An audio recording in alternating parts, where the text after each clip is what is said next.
A strong hand rested on the bed, nestled beside a cascade of soft, long hair. The hand gently stroked a few strands of the silky, raven tresses. Above it lay a naked man, his chiseled chest and abs glistening with a sheen of sweat. Beneath him, a beautiful woman, her face flushed, reached up a delicate hand to caress his cheek. She whispered his name, Mu Wan, her touch feather-light against his skin. The sound of his name on her lips, sweet and low, spurred him to lean down and consume her with a starving hunger. Like a ravenous tiger, he devoured her, every touch a searing brand. She moaned with the intensity of it, her nails digging into his back, leaving crescent-shaped marks on his skin. For a moment, we linger in the throes of their passion. As much as we wish this blissful moment could last forever, nothing gold can stay. The words, "I want a divorce," shattered the illusion. The sleeping man jolted awake, gasping for air as he was ripped from the sweet dream, or perhaps the bitter nightmare. Slowly rising from the bed, the man thought he must be losing his mind. Scratching his head, he walked toward the bathroom. Under the shower, he let the water cascade over his sculpted body, as if trying to cleanse himself of the lingering memory. He stared blankly ahead, the name Uruay echoing in his thoughts. His ex-wife. In a large, white corporate building, the man strode through the lobby with a male and a female subordinate. He instructed them to schedule a meeting in half an hour. On the desk, a nameplate reading Mu Wan sat beside a clipboard, displaying information about a business proposal project. As he worked, an announcement came. The project leader had arrived. Mu Wan glanced at his watch. It seemed the appointed time was upon him. He reached for the business card, taking one last look at the name before addressing his secretary. Let the project leader in. The secretary ushered the person in from behind the door. Clad in a blue chiffon blouse and blue high heels, the figure approaching him was unmistakably a woman, judging by her silhouette. He waited with a mixture of anticipation and trepidation. "It's a pleasure to meet you," the woman greeted. As he suspected, it was her, the woman who had left 3 years ago without a word. He choked out her name, Leuru, stunned by the sight of her sitting before him. This takes us back to the moments before the ex-husband and ex-wife's reunion. A man carrying a coffee pot froze, his eyes widening as he watched Leuru being escorted to the CEO's office by a female employee. That person, he stammered, oblivious to the tilting coffee pot. "Secretary Kim, what are you doing? Are you crazy?" Another man wearing glasses yelled. "It's hot." Secretary Kim shrieked as the coffee splashed not only across the floor, but also soaked his pants and shoes. Secretary Kim turned to his colleague, the man with the glasses. He tried to explain who the woman was, but his colleague cut him off. "That's Uruay," the colleague declared proudly. "The project leader." "Of course I remember." The colleague chuckled, clapping Secretary Kim on the back. "Is she your girlfriend?" Secretary Kim. Infuriated, Secretary Kim yelled, "They're going to be in trouble. That's the CEO's ex-wife." Internally, he screamed, "You think you know everything, but you know nothing." The revelation that the woman was the CEO's ex-wife shocked his colleague so much that he dropped the coffee-soaked towel. Back onto the floor. The next scene flashes back to Leuru in a car, sitting beside an older man. He told her she could refuse if she didn't want to do it, but he hoped she would think positively. Leuru then stepped out of the car, politely excusing herself. In a lounge, she found a table and sat down. The rumors about the man's cold and arrogant demeanor. She wasn't overly worried, hoping this decision would lead to something better than her current predicament. As she gazed out the window, a voice inquired if she was Miss Leuru. The sound drew her gaze. A strikingly handsome, tall man stood across from the chair. He greeted her after taking a seat. He introduced himself as Mu Wan. She found him not at all like the rumors, neither rude nor eccentric. Mu Wan told her he was aware of the arranged marriage. It was purely for business, he explained, and if she agreed, they could proceed. Without hesitation, she consented. Sensing his considerable detachment, Mu Wan then rose, concluding their meeting. He was a man of cool decisions, driven by necessity, leaving Leuru with a rather indifferent first impression. The scene shifted to a day, sometime after their initial encounter. Over a meal, Muan asked Leuru if there was anything she wished to tell him. She suggested they talk after dinner. He sensed its importance to her, suggesting she speak her mind. Leuru bit her lip, hesitating at the table. Divorce papers lay before Muan. She wanted a divorce, she stated. As a woman, Leuru desired nothing but a divorce. Back in the present, in the CEO's office, Muan hadn't expected Leuru's visit. visit. She thanked him for his time. He told her he was busy and hoped she was aware of that, prompting her to state her purpose directly. With a touch of anxiety, she informed him that she'd learned of his decision through the sales department. If the contract were terminated before production was complete, her company would suffer significant losses. Mu Wan appeared indifferent to her company's plight. Uruay pleaded with him, asking if he could reconsider. Mu Wan refused, asking if she was taking him for a joke. She countered, asking what he meant. He questioned if she'd been drinking, thinking this was some Hollywood drama. Even after the divorce, she still wanted his help. Flustered, she tried to explain it wasn't a personal matter. She was the project leader, simply asking him to reconsider. Mu Wan cut her off, asking if she still wanted to do business with him. He gained nothing from her business. He scoffed, mocking her for being in such dire straits that she had to seek help from her ex-husband. Uruay clenched her fingers, thinking she didn't want to see him either, but Mu Wan's cutting words brought her back to reality. He asked if she regretted not getting alimony earlier. Uruay abruptly stood, telling Mu Wan she would take her leave, apologizing for her inconsideration. As she turned to go, Mu Wan called out, instructing her to sign the documents in his hand. Mu Wan sat alone in his office, looking at the documents. Two secretaries, one holding a tray, stood outside the door, hesitant to enter. A glass of juice and a file rested on the tray. One colleague asked if Mu Wan seemed displeased. Secretary Kim replied that he indeed did. The colleague wondered what Mu Wan's reaction would be if they entered now. Secretary Kim nudged her colleague, saying they had to go in regardless. The colleague nervously asked if they really had to go in now. Secretary Kim replied yes. Why keep Mu Wan waiting? Looking at the termination agreement on his desk, Mu Wan sighed. The man with glasses entered the office, asking Mu Wan what he wanted for lunch. He noticed one of the secretaries, who reminded him to ask if there were any documents needing review. The secretary nervously replied yes, telling Mu Wan that the documents left by the supervisor required urgent approval. He placed a drink on Mu Wan's desk, saying that Miss Uruay had asked him to deliver it. The glimpse of the juice brought back a distant memory. While sick, he opened his eyes to see Uruay's concerned face. She softly asked if he felt better, urging him to drink some juice. She'd added honey to the tomato juice, saying it would help with his digestion. Holding the glass, he thought, tomato juice this time, huh? Suddenly, he felt a soft touch on his forehead. Focusing, he saw it was Uruay checking his temperature with her own. She told him he'd be all right. Mu Wan patted his forehead, just as Uruay used to do. The tomato juice glass was already empty. He muttered to himself, wondering what she was doing at the cafe. A short-haired woman at the counter cheerfully greeted customers, but stopped abruptly when she saw the disgruntled man enter. She told him the boss was on the second floor. Watching Mu Wan go upstairs, she pouted, muttering about his lack of manners. Mu Wan pressed the doorbell incessantly. Finally, an exasperated man flung open the door, complaining, "Are you trying to break the doorbell?" Mu Wan strode in unceremoniously, demanding sleeping pills. The man replied that he'd prescribed them just a few days ago. Then, pausing, a realization dawned on him. Has something stressful happened recently? He asked. Mu Wan, sitting on the sofa with his arms and legs crossed, replied, "It's all over the headlines. I assumed you'd seen it." "What is it?" The man responded. "You didn't even blink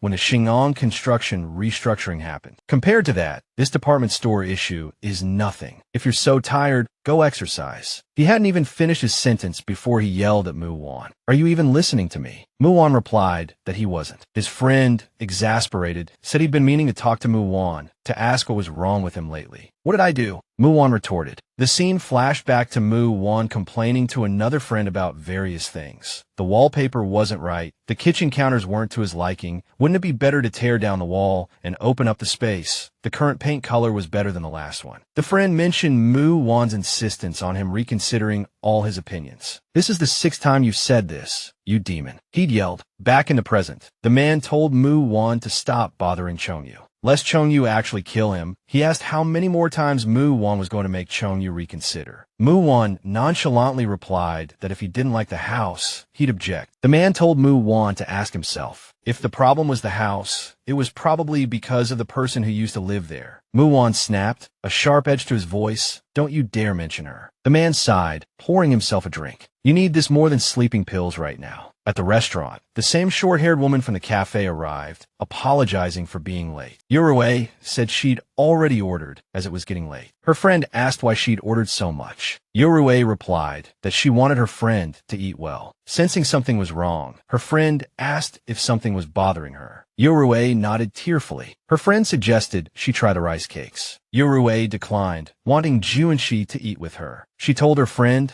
Juanshi, that she'd come, but had lost her appetite. Studying Uruay, Juanshi put down her chopsticks and asked if she'd seen Choi Mu Wan. Uruay admitted she had. He lost weight. She shouldn't have done that. Lost weight. Juanshi roared. What is going on? Why are you only worried about Choi Mu Wan after coming back? She exclaimed, exasperated. Juanshi pointed at Uruay. Listen, he's a stranger to you now. You should only be thinking about yourself, your career, and your happiness. Understand. Uruay gave an awkward smile and said she understood. Glasses clinked together as the group made a toast. A short-haired woman in professional attire congratulated her team on a job well done. Preparations for the opening would begin the day after tomorrow, so everyone should drink their fill tonight. Cheers! Everyone responded loudly. Leuru smiled, observing her team. Someone asked if she was truly facing issues with the Hangzhou project. Turning towards the voice, she greeted Julia and replied that they had suddenly demanded a high commission, but she'd negotiated the price down to a reasonable level. Julia praised her work, then asked how long Leuru had been working with her. Leuru replied that it had been almost 3 years. Julia gave a dry chuckle, remarking that Leuru had lasted quite a while, whereas her ex-husband hadn't even made it to 3. Leuru, concerned, asked what had happened. Julia explained that her former in-laws had contacted her, wanting custody of Sue, her daughter. They believed Julia was too focused on her career to properly care for the child. Leuru asked what Julia planned to do.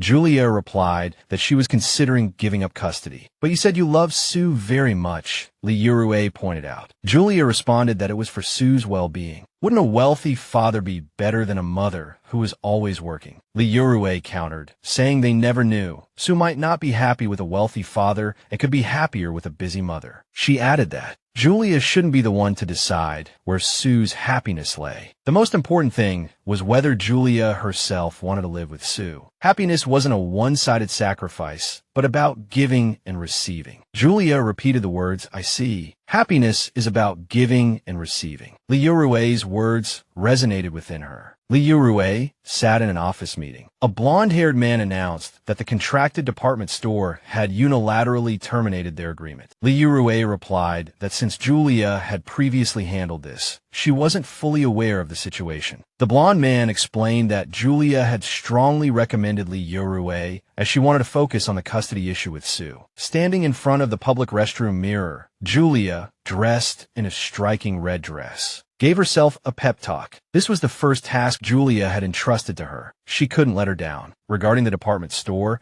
she couldn't think of any other solutions, so it was best not to overthink it. She applied red lipstick to match her dress, reassuring herself that if they launched at the right time with Taesung Department Store, everything should go smoothly. A man with a striking resemblance to Orochimaru greeted Leuru, apologizing for his lateness. Leuru shook his hand, saying it was all right and that they were looking forward to working with him today. The man gave a disconcerting smile, stating that Taesung Department Store was also looking forward to working with her, his grip tightening on her hand. Once seated, Leuru inquired about when Pillow could move into the store. Her team was ready, eager to collaborate with Taesung as soon as possible. The man glanced at his colleague, a look of hook, line, and sinker on his face, and offered Leuru a drink, suggesting they could discuss things further after toast. He began pouring the alcohol into her glass. Leuru, looking distinctly uncomfortable. He proposed a toast to the future of Taesung Department Store and Pillow. Leuru drank, unsure if everything would truly go smoothly. The colleague asked his manager, the unsettling man, if he'd seen Chairman Han Kyung-hoon and his daughter with President Choi Mu Wan of Sungwon Group. Leuru choked, spilling her drink. The unsettling manager replied that the rumors of Chairman Han supporting President Choi might be true. The colleague speculated that Chairman Han's daughter was single and President Choi, divorced, handsome, and without children. made Mu Wan completely faultless. Uruay walked out in a daze, the thought of his remarriage echoing in her mind. She told herself she shouldn't feel guilty, as he was such an outstanding man. Stepping outside for some air, as she rounded the corner, she heard someone call out, "Mr. President." She paused, watching a man and woman approach, the woman's arm linked through his. She asked if they could have another drink without her father. The man replied that they should call a night, as he had a meeting the next day. The woman seemed displeased by the refusal. To set her honey trap, she pretended to stumble. The man caught her arm, asking if she was all right. She feigned a slight intoxication.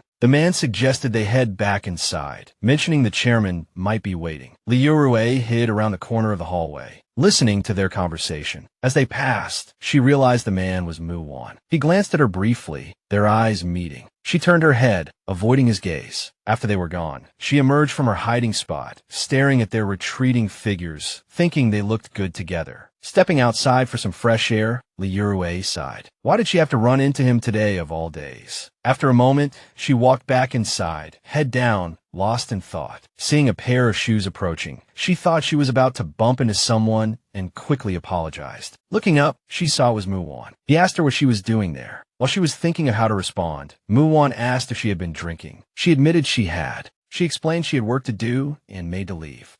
He caught her hand, saying he found it hard to believe she had worked this late while intoxicated. Uruay used his full title and name. CEO Choi, please let go of my hand. Muan asked, did you just call me CEO Choi? Uruay replied that yes, she thought. They needed to keep their work and personal lives separate. She added that they were divorced, and he didn't need to concern himself with whom she drank with, or what she did. This wasn't Hollywood, she retorted, using his words against him. Uruay pulled her hand away and left. Muan could only watch her go. He took out his phone and instructed someone on the other end to investigate. By the roadside, Mu Wan was seeing off the woman from earlier and her father, Chairman Han. The woman cheerfully remarked that she had a wonderful time, and they should have drinks together again soon. Her father agreed, saying it was good to see young people spending time together and that he hoped to see Mu Wan and his daughter together. Mu Wan replied that both Director Han and he were very busy. Director Han said she was truly disappointed, that Mu Wan always refused her. Mu Wan coldly replied that he rarely drank outside of work engagements. He looked forward to collaborating with her this quarter. After the car drove off, he finally got into his own vehicle and asked Secretary Kim for any updates. Secretary Kim reported that Miss Leuru was currently meeting with the sales department of Taesung Department Store. Muan asked how many people were from Taesung. Secretary Kim replied that there were 4, including the manager. He then added that something was bothering him. He took out his phone and played a recording, a conversation between 2 men smoking and talking about Leuru. One man said, I heard she's from the Chinese sales team. She must have done this kind of entertaining once or twice before, right? The other man replied, she dressed up especially nicely today. Do you think they'll get a room tonight? Both men laughed.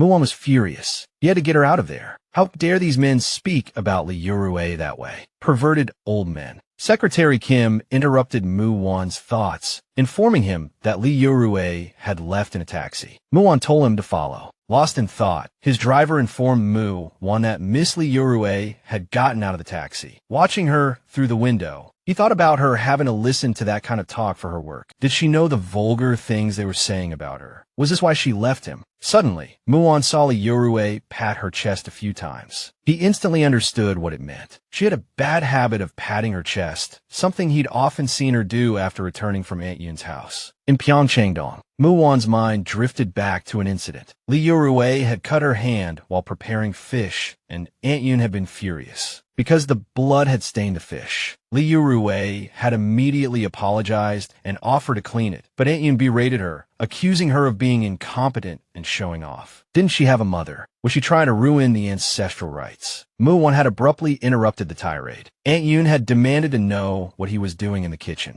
Muan had said he could hear the commotion. Aunt Yun had dismissively claimed it was nothing, just his wife cutting her hand while preparing food. Muan had rushed to Uruay's side, asking Aunt Yun how she could say it was nothing when Uruay was bleeding. The aunt had criticized Leuru for not being more careful, muttering about the consequences of marrying carelessly, marrying someone without a background. Mu Wan, stunned, had asked what she meant by that. It seemed the aunt looked down on certain people. People who knew less, perhaps. But he, too, didn't have a mother to look after him, just as the aunt had pointed out. So, from now on, neither he nor his wife would be attending the ancestral rites again. Muan had turned to Uruay and said they didn't need to be subjected to such treatment. Aunt Yun had shrieked in displeasure as the couple left. Back then, before the divorce, he hadn't felt the need to intervene when she was belittled and trampled upon. That's how he used to be. Who could he blame now? Resolute, he instructed Secretary Kim to call Lawyer On. Uruay answered the phone. The voice on the other end introduced himself as Lawyer On Hyunsik. They had met at Sungil Construction's legal team. Uruay replied that she remembered and asked what he needed. In Lawyer On's office, Uruay was reading through documents. Lawyer On explained that these were the contracts for a villa in Manhattan and a deposit account at Bank of America. Uruay replied that she understood, but why was she being given these? She no longer had any connection to Sungil. Lawyer On replied that this was her compensation. Uruay explained that when she and Mu Wan divorced, they agreed she wouldn't accept any compensation. Lawyer On explained that the CEO had a different perspective. He wanted her to accept the compensation, but on one condition, that she resign from her current job. Uruay bolted upright from the sofa, vehemently refusing. Lawyer On explained that the CEO said the amount could be adjusted at any time. Uruay refused further, stating she had no intention of accepting. If she had wanted it, she would have accepted it long ago. Walking, Uruay recalled the last time she saw Mu Wan at the office. He had sneered, saying her situation must be dire to have to crawl back to her ex-husband. Was it because she regretted not accepting any compensation? Uruay finally decided to call him. In bed, the phone rang a few times. Mu Wan, walking towards the bedside, revealed his toned torso, looking as if he'd just showered. He picked up his phone and checked the screen, noticing he'd missed a call from Uruay, but had received a text message requesting a meeting. Mu Wan walked into the dining room and saw Uruay already waiting for him. He approached her, and she looked at him. They addressed each other by name. Mu Wan said he heard Uruay had rejected his offer. She replied that was precisely why she wanted to see him and clarify things. She wanted to tell him that she had come that day for business, not for their personal matters. You should have seen that already. She was working at a respectable company. He asked her if she was doing all right and how she'd found a job. She replied that she'd reconnected with a former boss from her university internship. He asked if the boss was a man. She said no, but she didn't understand why he was asking. Mu Wan told her to quit her job, and she asked what he meant by that. Mu Wan asked if she'd forgotten that she was once the wife of Sungil Construction CEO, that she'd gotten divorced just to work an ordinary job. Uruay repeated, an ordinary job. Mu Wan replied that the trust fund could allow her to live comfortably in America, and if she wanted, he could give her a monthly allowance. Uruay angrily slammed her water glass on the table, furiously replying that from Sungil Construction's perspective, or from Mu Wan's perspective, it might be an ordinary job, but it wasn't for her. The American job market was incredibly competitive. Did he think it was easy for a foreigner to get a full-time work visa? She'd worked hard for this position. Why should she quit just because he told her to? She added that he shouldn't bring this up again. Mu Wan remarked that he hadn't realized she'd become so eloquent. She retorted that it was because he didn't need to know. Suddenly, Uruay's phone rang. As she stood up to answer it, she said she could talk, completely ignoring Mu Wan sitting across from her. As she walked past him, he grabbed her hand, but she shook him off and continued her call. She said they could meet at Taesung department store. Mu Wan stared at his empty hand, muttering to himself, "You want to play games? Is that it?" Uruay arrived at the department store and asked a staff member what was going on. The staff member bowed apologetically, explaining that headquarters had decided to suspend all new contracts, so they couldn't sign the contract now. The entire sales department was affected. Uruay replied that the contract had already been arranged over the phone to be signed today. The staff member apologized again. Later that evening, Uruay was on a video call with her supervisor, Julia. Julia commented that Uruay didn't look well. Uruay asked Julia why she was at the office and how the custody lawsuit was going. Julia replied that due to certain circumstances, she had to come to the office despite being on vacation. Uruay was about to speak when Julia continued, saying they decided to restart operations in Korea, and Uruay should return to the China team, because she was being asked to resign from her position as head of the sales department. Resign. Uruay looked anxious. Julia explained that the losses on the case were considerable, and someone had to take responsibility. Uruay interrupted, asking if it was because she was in charge of the project. Julia replied that it wasn't. It was because Julia, was in charge. She had pushed for the Korean operations and then pulled out due to personal issues, so she was sorry. She believed Uruay had done her best, and Uruay shouldn't worry. She was one of Julia's best employees. Uruay clenched her fists, Julia's words, "You're one of my best employees," echoing in her mind. She stared at her phone, thinking, had she really done her best? Muan's name flashed on the screen. Muan answered the phone with a hello. Uruay asked if she'd woken him. He said he just returned from Shanghai a few hours ago, and asked what she needed. She said she wanted to talk business. Could they meet? He asked now. She said she could go wherever he was. He said anywhere, even a hotel. She said yes. He said, J Hotel, room 3001. Uruay appeared in the hotel elevator, heading towards Mu Wan's floor, thinking to herself that this was the right thing to do. The door creaked open, and Mu Wan rushed out, clad in a black bathrobe that revealed perfectly sculpted abs, catching Uruay completely off guard. He asked her what she was waiting for, and told her to come in. She was a head shorter than him, her eyes level with his bare chest. Caught completely off guard, she stammered that she would come back later. He questioned whether they were strangers, pouring her a glass of water as he encouraged her inside. He asked what she wanted to discuss. She replied that it might take a little time, and asked if he could put some clothes on first. He asked why, saying he felt fine like this. She responded that she felt it was inappropriate. He told her she could wait for him on the sofa, and then went to change. Uruay, feeling the awkwardness of the situation, looked around and asked if he was staying at a hotel. What about his cherished house in Hanam-dong? She wondered aloud. Her observation was abruptly cut short by the vibration of her phone. It was CEO Lee. She told CEO Lee that she was in an important meeting and would call him back later. CEO Lee said, it concerned the turmoil in Taesung's sales department, rumored to be the work of Sungil Construction CEO. Uruay asked for clarification, but CEO Lee added, if she knew why. Mu Wan, now dressed, approached, and she had to end the call with CEO Lee. As soon as she hung up, she got straight to the point. She said she'd heard the contract with Taesung Department Store had suddenly been canceled, and that he was involved. Was it true? He asked. Was this what she wanted to talk about? She demanded he answer whether he was connected to it. He said yes. Her fists clenched. You did this, she confirmed. The past 2 days had been hell, driving her to come to a hotel room, disregarding her pride and conscience. She asked him why he would do such a thing. He asked if she shouldn't already know the answer. He did it because she wouldn't resign, so he had to force her resignation. What was she doing here today? She replied that she wanted a chance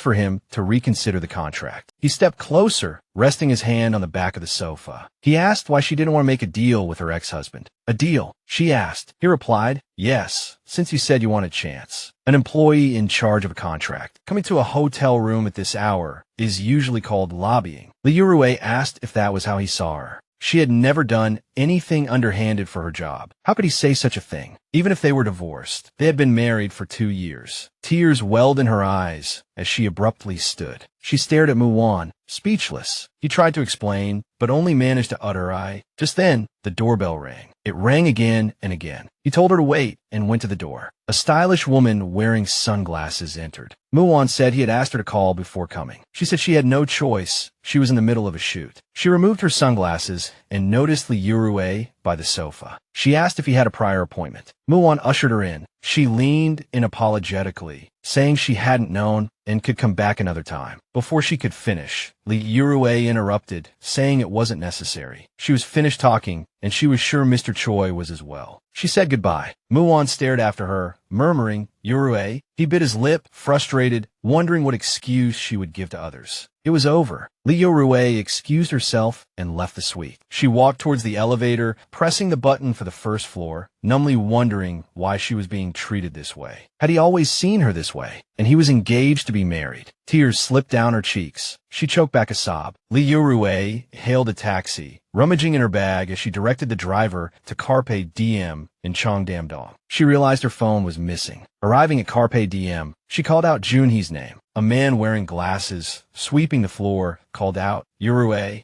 Uruay, is that you? He confirmed. Uruay greeted Mu Wan. He replied that it had been a while and asked how she was doing. She looked pale. She had intended to find Junhee, not expecting to run into him, but she politely replied that she was fine. Just as she was about to ask where Junhee was, Mu Wan spoke. She left work early, he said. Didn't you call Junhee? Uruay replied that her phone wasn't with her, so she couldn't call. He offered her some tea, noticing she looked unwell. She declined politely, thanking him but saying she had to go. Leaving, she thought about the unexpected encounter with Mu Wan. A phone vibrated on the sofa. Mu Wan reached for it. A notification flashed across the screen. It was a flight ticket to China from Julia. The phone wasn't even locked. He thought even my parents, who can barely use email, lock their phones these days. He scrolled through her photos, seeing her bright smile from a trip. Her slender fingers formed a peace sign next to two fish-shaped crackers. There was a playful picture of her and Junhee together. Another photo showed her holding a child, a contented smile on her face. He realized she had a child. Her tastes were unfamiliar to him, her smiles ones he'd never seen. Was this the life she wanted? He stayed up all night, scrolling through snippets of her life. It reminded him of what Mu Kong had jokingly told him about the 5 stages of grief: denial, anger, bargaining, depression, and acceptance. He made a phone call, deciding to shift himself from hovering between bargaining and depression towards acceptance. He accepted that the marriage was truly over. On the call, he wanted to discuss the opening contract. For the first time in his life, he made the decision to genuinely wish someone happiness. The hurried click of high heels echoed. Footsteps approached, followed by a shout. "Miss Han, you can't bang." The door burst open, a secretary rushing in after. Muan looked up and asked, "Doesn't she know how to knock?" Miss Han demanded, "What's the meaning of Glow Spa opening in Company A?" He replied that it was conditional. Conditional? She asked incredulously, arms crossed. He explained that if Glow Spa's revenue ranked within the top 20 of Fashion Hall for 2 months, they would sign the contract. Miss Han slammed her hand on the table. Even if it's conditional, why the sudden decision to let Glow Spa open when their contract was about to be canceled? He replied that he couldn't find a replacement during his business trip. She questioned him. Is that really all there is to it? He asked what she meant by that. She replied, because the person behind Glow Spa is Uruay Lee, your ex-wife, isn't it? He responded by asking why she was bringing that up. She said she was bringing it up because he'd better separate his personal affairs from business. He retorted, "I'm sorry, but that's exactly what I wanted to say to Miss Han. You approved Belga's deal, but they fell below standard in internal production testing. The fact that Belga signed a contract shouldn't be a reason for preferential treatment." Miss Han stammered, unable to offer an explanation. Mu Wan added that she shouldn't explain with words, but with sales figures. Don't forget Belga is also a pop-up store. In 3 months, we'll know who's the one who can't. Separate personal affairs from business. Taesung Department Store doesn't need incompetent people. Miss Han stormed out like a tornado, a dark expression clouding her face, her mind seemingly churning with plans. Meanwhile, at a seaside restaurant, Mu Wan dined with Wu Jing.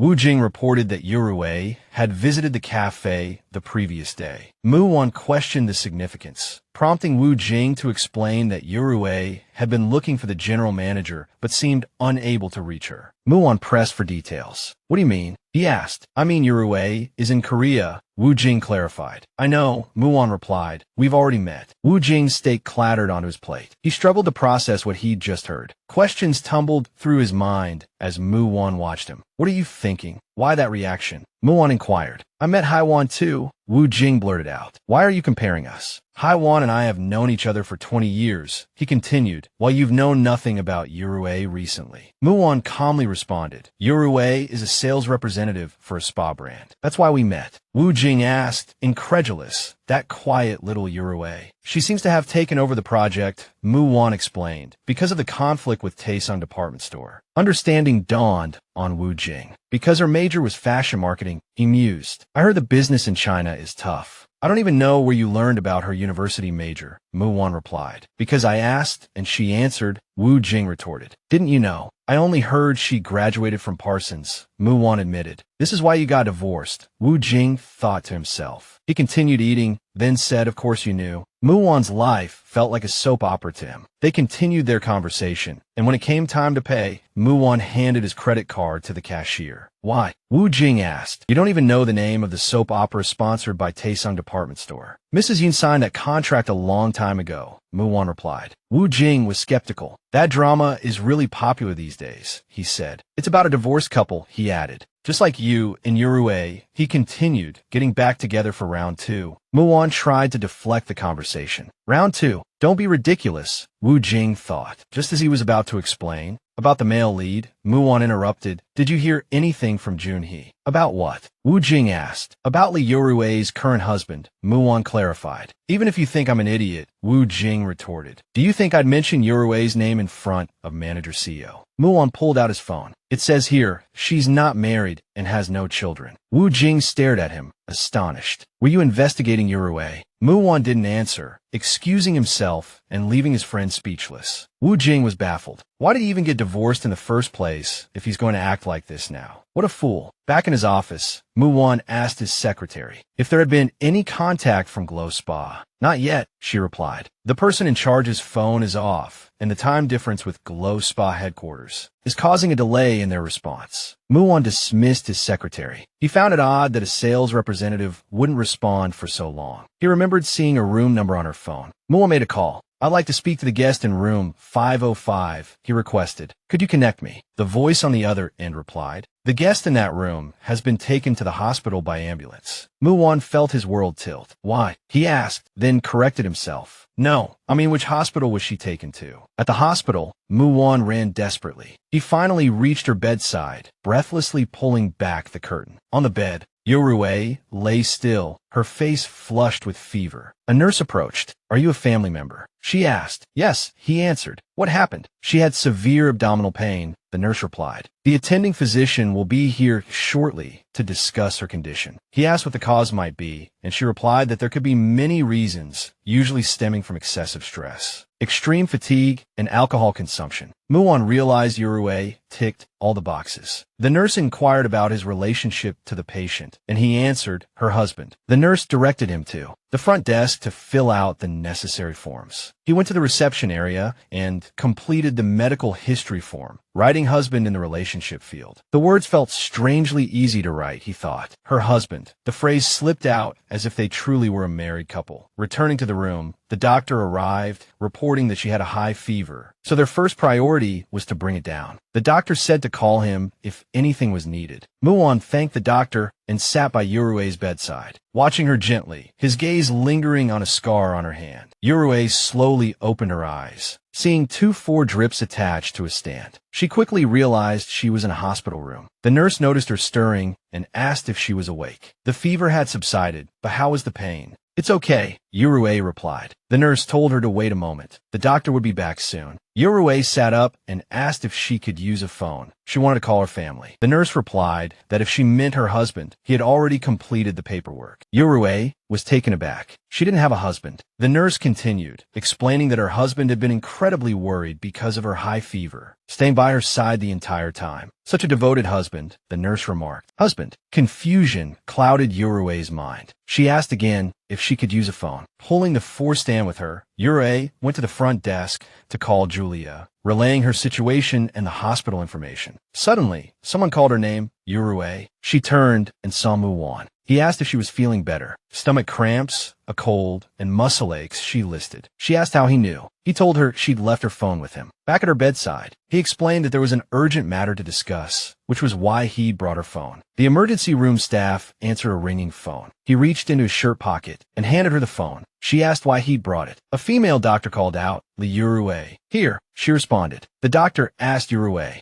if she had gastritis. She confirmed that she did. The doctor recommended a gastroscopy, a regular diet, and absolutely no alcohol. Turning to Mu Wan, the doctor told him to take good care of his wife. Mu Wan asked if there was anything else he should be aware of. Uruay stared back and forth between Mu Wan and the doctor, thinking Mu Wan, my husband. She recalled the nurse's earlier comment about him staying by her side. What a devoted husband he was. Mu Wan turned his attention back to Uruay, asking if her face was a little flushed, if she was running a fever again. Caught staring, she felt a flicker of panic, but quickly denied it. He reached out to feel her forehead, checking her temperature. "Something's not right," he said. "You're still feverish." He started to go get the doctor. "No, it's fine," she insisted suddenly, pulling his hand away from her forehead. "I'm okay." Then she asked what was so urgent that he needed to contact her. He replied that he would be rescinding the contract termination with Glow Spa. Confused, she asked what he meant. He said the offer came with conditions. He told her to contact headquarters for details, as they had been unable to reach her and had reported the situation to Glow Spa's headquarters in the U.S. She asked why now. He countered, "Wasn't this why you came to see me?" She retorted that was before she knew he was the one behind the Taesung department store incident. He asked nonchalantly, "Does that matter now? Didn't you say you wanted to keep your personal and professional lives separate?" He added that if she didn't meet the top sales target, she would be fired immediately. Uruay couldn't understand why he was offering this opportunity now, when he had so clearly refused before. Their tense standoff was interrupted by Junie. She asked what was going on and why the two of them were together. Uruay quickly denied anything untoward, explaining that they were actually in the midst of a complicated business matter. Junie pressed, wanted to know what kind of complicated business matter. Mu Wan stated that he was retracting the termination of their contract with Taesung department store. Before he could finish, Uruay cut him off. "Mr. Choi," she said, "perhaps you should leave now. Thank you for your time today, but since Junhee is here, she must be busy. I'll contact the department store directly later." He stared at her, displeasure etched on his face. A silent battle of wills ensued. Junhee caught in the middle, bewildered by their unspoken exchange. But since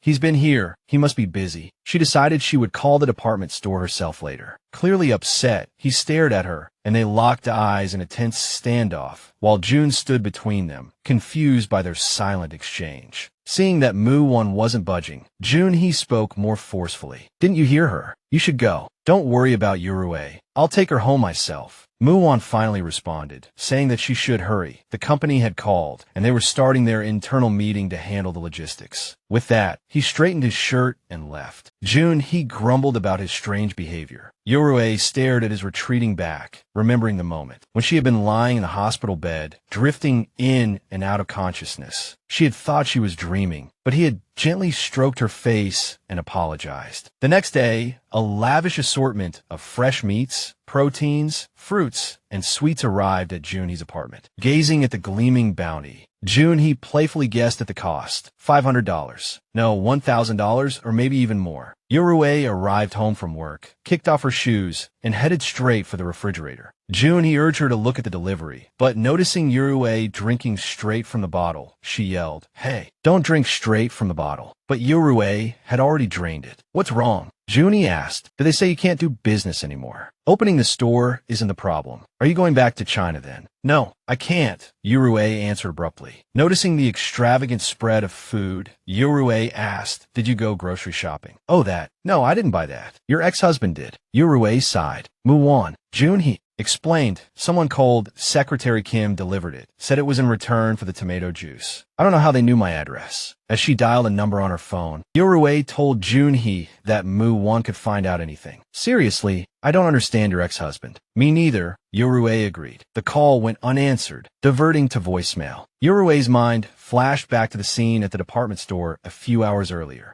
Uruay was reviewing some contract documents. According to the stipulations, the contract was conditional. If their revenue for the first 3 months ranked within the top 20 in the fashion hall, then the contract would be finalized. Another condition was that Uruay had to be in charge of running the store. Junhee slammed her hand on the table in frustration. "Why that condition?" Uruay replied. "They said the contract only takes effect after the initial 3 months. So the initial contractor has to be responsible for the store. What's the problem with that?" Junhee asked. For Uruay, one thing was clear. The man who filled her house with useless things, the man who stopped her from going to China, the man who blew hot and cold, the man who did as he pleased, was one and the same, Choi Mu Wan. With only a week left until the store's opening, there was a lot to do. Uruay seemed to be discussing the hiring of a store manager. "Did you find a manager? I can share the opening day information," an event planner asked. "No, I'm still waiting for a reply." The planner responded, "That's a problem. There's a lot to handle for the opening. Should I ask our partners if they have any recommendations?" "Ah, yes, that would be greatly appreciated." "No problem. Just let me know if you need anything else." If there are any issues with the store, Executive Director Han would like you to come to her office. Executive Director, Uruay asked. Arriving at Haisha Han's office, Uruay announced her presence. Come in, Uruay Lee, Director Han called. It's a pleasure to meet you. I'm Uruay Lee from Glow Spa. She introduced herself, a flicker of familiarity tugging at her memory. Director Han stated her own title and mentioned she'd heard Uruay's name several times, but this was their first meeting. She offered Uruay tea, which she politely declined. Seated on the sofa opposite Director Han, Uruay inquired if there was a problem with their brand. Instead of answering, Director Han said she was curious about Uruay. What? Uruay questioned. You're much more ordinary than I expected. You worked at a certain company before, so I thought there would be something special about you. Confused, Uruay couldn't see the relevance to her current work. I'm sorry, I don't understand what you're trying to say, she replied. Director Han explained, my family is arranging a marriage, and it involves my future spouse's past. Since he was previously married, there are many things to consider. Suddenly, the dinner with the Taesung team at the restaurant flashed into Uruay's mind. Director Han was the woman accompanying Mu Wan at the Japanese sushi restaurant that day, the eldest daughter of Chairman Han Jianwoo of the Han Group. Now she understood. Director Han asked, do you watch soap operas? There's one called The Return of the Wife. It's the most popular show right now. Uruay replied, I've only heard of it. Honestly, I'm not that interested, but everyone's talking about the plot. It's about a divorced couple reuniting. Divorce is obviously not a good thing, but you should know that well, Miss Lee, shouldn't you? You've experienced it yourself, Director Han remarked. Uruay watched her warily. Director Han wanted to hear Uruay's true thoughts. When Uruay didn't respond, she cut straight to the point. You're not planning on getting back together with Chairman Choi, are you? I know Woozing Group is facing some difficulties. 3 years ago, the chairman was arrested, and under Miss Lee's management, businesses failed one after another, leading to a financial crisis. If this is prompting a reunion, Uruay clenched her hands. Director Han's words were deeply uncomfortable. No, even if I wanted to, it's impossible, and I have no intention of doing so. As you know from your background check, I no longer have any connection to Woozing Group. That ended with my divorce. If you object to my collaboration with Taesung Department Store, please speak directly to Mr. Choi. He's the one who decided to appoint me as the person in charge. Since our conversation is over, I'll excuse myself. Uruay recalled the last day of the jury deliberation, her father sitting in his cell, speaking through the window. Don't worry about me. Do what you want to do. Don't put too much pressure on yourself. She had placed her hand on the glass and cried out, Father. If they had received help from Taesung Group back then, her father could have avoided arrest. The pain of that time almost resurfaced, her father's story nearly breaking her heart again. Stepping out of the elevator, Uruay ran into Secretary Kim. He greeted her, asking how she was doing. Surprised, she politely returned the greeting. What are you doing here? Secretary Kim replied that he had come to see her, but hearing she was with the director, he was just about to look for her. Chairman Choi wanted to have dinner with her. Dinner? She questioned. She had finally settled down and started a new life. Why was he trying to start something again? Uruay declined the dinner invitation, stating that as an employee of a contractor, she appreciated the contract, but this level of attention from Chairman Choi made her uncomfortable. She asked that he be informed of her gratitude. With that, she walked away, leaving Secretary Kim speechless. Muan was having dinner with another man, but seemed distracted. The man asked if the food wasn't to his liking, to which Muan replied that he wasn't feeling well. The man suggested he should have rescheduled the meeting, pointing out that Vice President Yuan Lee was also dining there. I guess today isn't your lucky day. This is someone you really wanted to avoid, right? Muan admitted he indeed didn't want to see him. He brought a woman again, didn't he? Muan thought to himself, that guy's obsessed with women and gambling. Of course you want to avoid him. The other man replied, oh, thank goodness, no. He seems to be here with investors today. He doesn't have the leeway to gamble right now. Muan asked surprised investors. What? No gambling this time, the man explained. After CEO Lee was arrested because of Start Road, the debt collectors started making demands, right? You cut off funding after the breakup too. He only avoided bankruptcy by raising foreign capital. But the repayment date is approaching, and since Yasin Corporation is unable to repay now, he's being very cautious with investors. Muan pondered, if that guy is being that cautious, the situation must be serious. So, if I were to date Uruay again, he began, then asked the man, could you look into Yasin Corporation's current situation? Of course, the man replied. Secretary Kim reported Uruay's words to Mu Wan, relaying that she was a contractor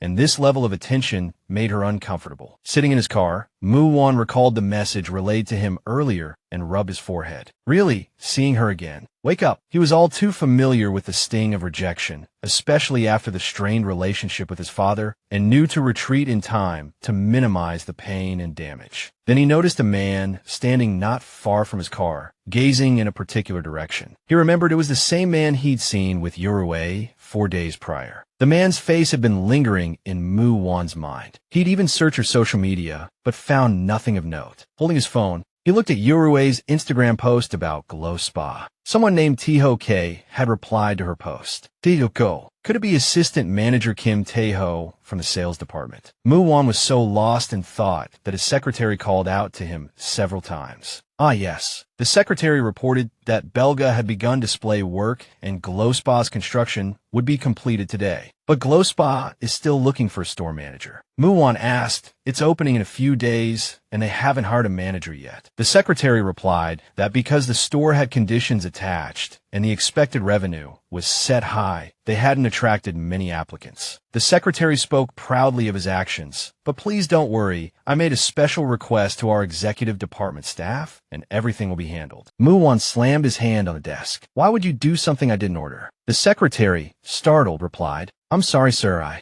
thought you cared about the Glow Spa store. Who said I cared? The secretary panicked, screaming internally. You even walked around the Glow Spa construction site after work. Mu Wan scolded. You've worked in a large company for so many years, yet you still can't differentiate between public and private matters. Are you thinking of spreading the word that the Glow Spa contractor is your CEO's ex-wife? Warn the executive department staff not to meddle. Yes, sir, the secretary replied sullenly. Mu Wan sighed. Why are all men attracted to this woman? Night fell, and the city lights twinkled behind the large glass windows. Mu Wan remained seated in his office, completely unable to focus. He finally decided to go home. It was best to sleep at times like these. As he stepped out of the elevator, he saw a group of employees. As Mu Wan stepped out of the elevator, he saw a group of employees discussing dinner plans. He noticed Uruay among them and wondered what was going on. Director Han asked him if he was heading home. Yes, why? He replied. Director Han explained it was a dinner gathering for the sales management department, and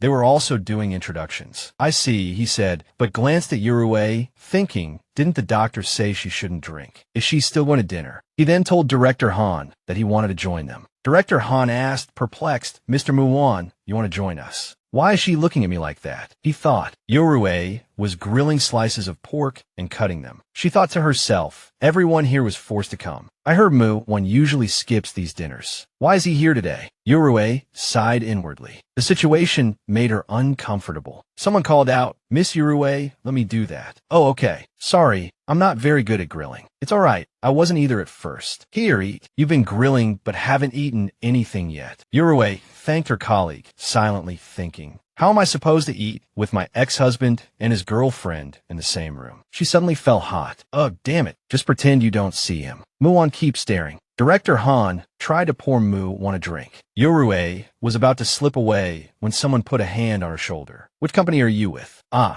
Uruay from Pilo. Just as she was wondering who this was, the man laughed heartily. All right, Miss Uruay, your glass is empty. She told him she couldn't drink. He scoffed. Can't drink or won't drink. It was Choi Min-ho, the head of the management team, the new company disciplinarian they were all talking about. Uruay explained that her doctor had forbidden her from drinking. She offered to pour him a drink instead. A colleague sitting across from her spoke up. Miss Uruay isn't feeling well. Allow me to drink in her place. The management team head snapped, Deputy Manager Kim, stay out of this. A drink or two won't hurt. Why is he being so rigid? Ugh, an employee from a partner company doesn't want to accept a drink from me. Uruay thought, if I don't accept now, he'll make trouble for the next 3 months, and I'll probably become target. She relented, just a little then. The management team head finally brightened. That's right, you can't be too rigid. Good, let me pour. Suddenly, Muan snatched his bottle. Didn't she say she can't drink? President Mu, he exclaimed, startled. Muan scolded, "Don't you know forcing someone to drink is a form of violence?" The management team head stammered, "It's not like that. Because my subordinate is too rigid." Muan's voice hardened. Subordinate? You consider an employee of a partner company a subordinate. How impressive. So, is this how the management team head always views partner company employees? The management team head stuttered, "It's not like that. I didn't mean it." Muan pressed him. "Didn't mean it. Which part did you not mean?" He could only admit his mistake. Muan declared clearly in front of everyone, partner companies are not subordinates. They're clients. So from now on, when choosing a barbecue restaurant, don't make the clients do the grilling. Director Han interjected, "Mr. Mu Wan, it seems Team Leader Choi has had too much to drink. This was supposed to be a pleasant occasion. Please don't be angry anymore. I'll speak to Team Leader Choi later." Uruay wondered, why did he defend me? Has he been watching me? Director Han and Mu Wan returned to their seats, but Han kept glaring at Uruay. Uruay sighed, knowing trouble was brewing. She excused herself to the restroom. Inside, she overheard other women gossiping. "President Mu is so handsome. I would never divorce him." "So what if she's divorced? He doesn't have kids, right?" "Exactly. A perfectly handsome president. By the way, he said that pervert, the head of the sales department at Taesung Department Store, got fired. He said the pervert was caught peeping at a female employee of a partner company. Seems like they take protecting their employees seriously. I heard that department head had connections to Taesung's owner." Uruay mused, leaning against the restroom door, eavesdropping on the gossip. "A female employee of a partner company, just like me. Could that be why he made me resign with severance pay?" Uruay went to wash her hands, but her thoughts continued to churn. Even though he has a fiancée and said I wasn't his type, why interfere in my affairs? It must be his pride. He wouldn't be happy if his ex-wife was in trouble. Returning,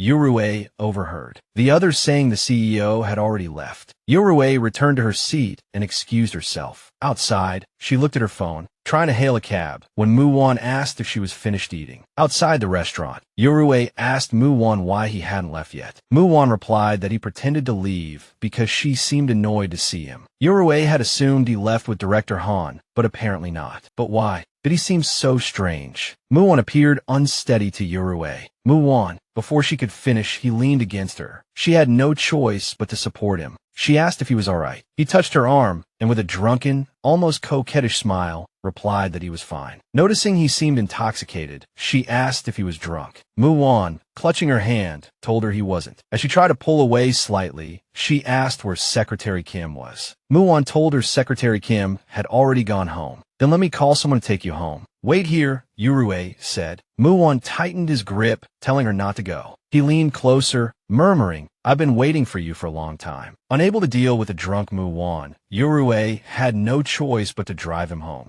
Arriving, she nudged him, but he didn't budge. She nudged him again, telling him they had arrived. She wondered if he was actually asleep. As usual, he couldn't hear her. She was at a loss. What should she do? There should be someone working in the house, right? She got out of the car, gazing at the house they had once shared. It had been a while since she'd seen this place. Uruay rang the doorbell repeatedly, but no one answered. She couldn't just leave him in front of the house, nor could she take him to a hotel. She returned to the car to look for Muan's phone. She found his phone in his pocket. Thankfully, it was unlocked with a fingerprint. Reaching for his finger, she noticed how large his hand was. How had she not noticed before? Wasn't it natural? In those 2 years, she had never held his hand. They were only husband and wife on paper. Uruay searched Muan's contacts for Secretary Kim's number. She found her own contact information still saved in his phone, labeled wife. Her heart skipped a beat, unsure if the wife label was a relic of the past or a current designation. Uruay dialed Secretary Kim, apologizing for calling so late. "What? Miss Uruay Lee." Secretary Kim exclaimed in surprise on the other end. "This is Muan's number. Are you with Muan? Why are you two together at this hour?" He fired off questions one after another. Uruay explained that there had been a company dinner. Muan was drunk and wouldn't wake up, and she was currently in front of his house in Hanam-dong. But no one seemed to be home. The house is being renovated, so the president is staying at a hotel now. "I'll be right there," Secretary Kim explained. Uruay now understood. He hadn't intentionally asked her to meet him at that hotel. The incident at Taesung department store, the team leader, and the reason why her name was still saved as wife even though they'd been divorced for 3 years. She slowly began to understand how everything connected. She reached out, gently caressing his face, questioning her own thoughts. Muan finally opened his eyes. Startled, Uruay quickly withdrew her hand. "You're awake." Muan gazed at her intently. Unsure if he was dreaming or awake, Mu Wan reached out, cupping her face, and kissed her deeply. Uruay tried to push him away, but he deepened the kiss, holding her captive until she could barely breathe. Finally, she stopped struggling, her mind hazy, gasping for air. Why were these old memories resurfacing? Memories that always seemed to return with every kiss from this man. After a long moment, Muan finally released her. Flushed, she covered her mouth, convinced she must be losing her mind. Muan was drunk, but she wasn't. Why had she? As she wrestled with her inner turmoil, Muan whispered, "I miss you. Even though you're with someone else, I still like you. I love you." Uruay was speechless. Who did he think he was confessing to? The woman from back then. Clenching her fists, she walked towards the door. Was this some kind of twisted one-sided love? It seemed he was capable of sincerity when he wanted to be. She sighed. Even though they were divorced, hearing her ex-husband confess his feelings for someone else was unsettling. Uruay's mind flashed back to the woman she'd encountered at Mu Wan's hotel, a wave of emotion washing over her. She stepped outside for some air, waiting until Secretary Kim finally arrived. "Miss Lee," Uruay apologized for disturbing him so late. Secretary Kim smiled, saying no, the apology should be his. He doesn't really handle alcohol well. How much did he drink? Uruay replied. It looked like he finished all the drinks the staff poured for him. Secretary Kim looked perplexed. He usually has good control. Did something happen today? Normally, he wouldn't drink more than he can handle. Uruay wasn't sure either. Secretary Kim asked for the car keys, saying he would drive Mu Wan home. Since Uruay was staying at Miss June's, she could take the taxi he'd called. Sitting in the cab, the words "I love you" echoed in Uruay's mind. She told herself she had to forget about it by the next day. The next day, Muan woke up to find Secretary Kim standing beside him with a cup of coffee. Muan asked what happened. Secretary Kim replied, "Don't you remember? Miss Uruay called me, and I came over. I don't know the details because you were drunk. She took you to Hanamdong, but no one was there, so she called me using your phone." Nursing a hangover, Muan clutched his stomach. "Yeah, I think I remember. Does your stomach hurt? There's a restaurant nearby that serves hangover soup. Let's go there." Muan declined the soup and asked for tomato juice. "Tomato. The cafe downstairs should have some. Please give me a tomato juice with a spoonful of honey," Muan requested. As Secretary Kim walked away, he muttered, "You have such strange requests." Remembering the previous night, Muan realized the reason for the discord between the department store division and the partner companies and the disciplinary action he'd taken at the welcome dinner. Seeing Uruay troubled in front of him had ignited his anger. He wondered what had happened afterward. Uruay had helped him into the car, still caring for him despite everything. Seeing her go through so much trouble to get him home. Secretary Kim returned with the tomato juice and asked, "Don't you remember what happened yesterday?" "What? What happened?" "You kissed Miss Uruay in the car." Muan sprayed tomato juice everywhere. "What nonsense are you talking about? What did I do in the car?" Dabbing himself with a handkerchief, Secretary Kim said, "You kissed Miss Uruay in the car. When I took a taxi to your house, I saw the two of you kissing. To avoid embarrassing Uruay, I had the driver circle the area twice." Muan replayed the vivid memory of the kiss, a nagging feeling that something was missing. He suddenly snapped back to the present. "What? Where are my car keys?" he barked, standing outside the parking garage. He stood by the driver's side door, smoothing his shirt before getting in. His fingers worked quickly, adjusting the dash cam, the scene unfolding before him, her hand reaching out, a gentle caress against his cheek. He'd pulled her closer, the kiss a sudden rush after waking. And then, the confession. Honk! The car horn blared, as loud as his own racing heart. "Damn it!" Mu Wan swore, a flush of panic rising. A female employee rushed up. "It's crazy. Absolutely crazy. There's already a huge line in front of Belga." "What's going on?" Secretary Kim asked. It's the second day of Belga and Pilo's grand opening. How's Pilo doing?" The employee explained. "Not so great. People are flocking to Belga because they're giving out tickets to Jenny Bay's fan meeting. It's so unfair to Pilo also having their grand opening. Jenny Bay is a top model, and she's handing out tickets at Belga's opening." Secretary Kim mused, Is it because our CEO hasn't been himself lately? He recalled greeting the CEO, who walked past blankly, seemingly unaware of his presence, or declining to join them for meals, or excusing himself and leaving early. He'd been wearing that same lost, despondent expression. Our CEO has been like this ever since the company dinner 4 days ago, Secretary Kim observed. Let's go check on the department store. Mu Wan's sudden command from behind startled Secretary Kim. CEO, let's go, Mu Wan ordered. The male employee thought frantically they don't usually inspect the store unless it's for buyer visits. In the elevator, Mu Wan couldn't shake the memory of the kiss, the confession. I must have been out of my mind. We kissed. Just pretend it never happened. We were married once anyway, Mu Wan muttered to himself. But how could I say something like that to her? What's even more frustrating is that she seems to be avoiding me after it happened. I'm not a very patient man. This is the first confession I've made in 34 years, and it's being ignored. Muan noticed a line of people queuing to enter Belga. Welcome to Pill, Uruay began, then stopped abruptly. Recognizing the customer, she addressed him formally. Mr. President, she said, is there anything I can help you with? Muan noted her formality, the Mr. President, as if nothing had happened. Do I need a reason to visit the store? I'm here to buy clothes, of course. You want to buy clothes here, Mr. President? Uruay asked. Secretary Kim chimed in. It's always been a tradition at Sungwon to buy something from a new store. She asked him if there was any particular style he preferred. The most expensive one, he replied. Sales are the most important thing, right? Uruay responded, of course they're important. But what's more important to us is that our customers love our products. How about this one? She suggested. Because the color is neutral, it'll be easy to match with the clothes you already own. This design, throughout Uruay's explanation, Muan could only focus on her lips, his gaze fixed, unresponsive. She paused. Is something wrong? His mind raced. Wrong. Yes, there's something very wrong. Am I the only one thinking about that kiss? Am I the only one who can't act normal? Nothing, Muan replied. Secretary Kim, you buy something too? Yes, sir, Secretary Kim agreed wearily. Nervously, Secretary Kim asked,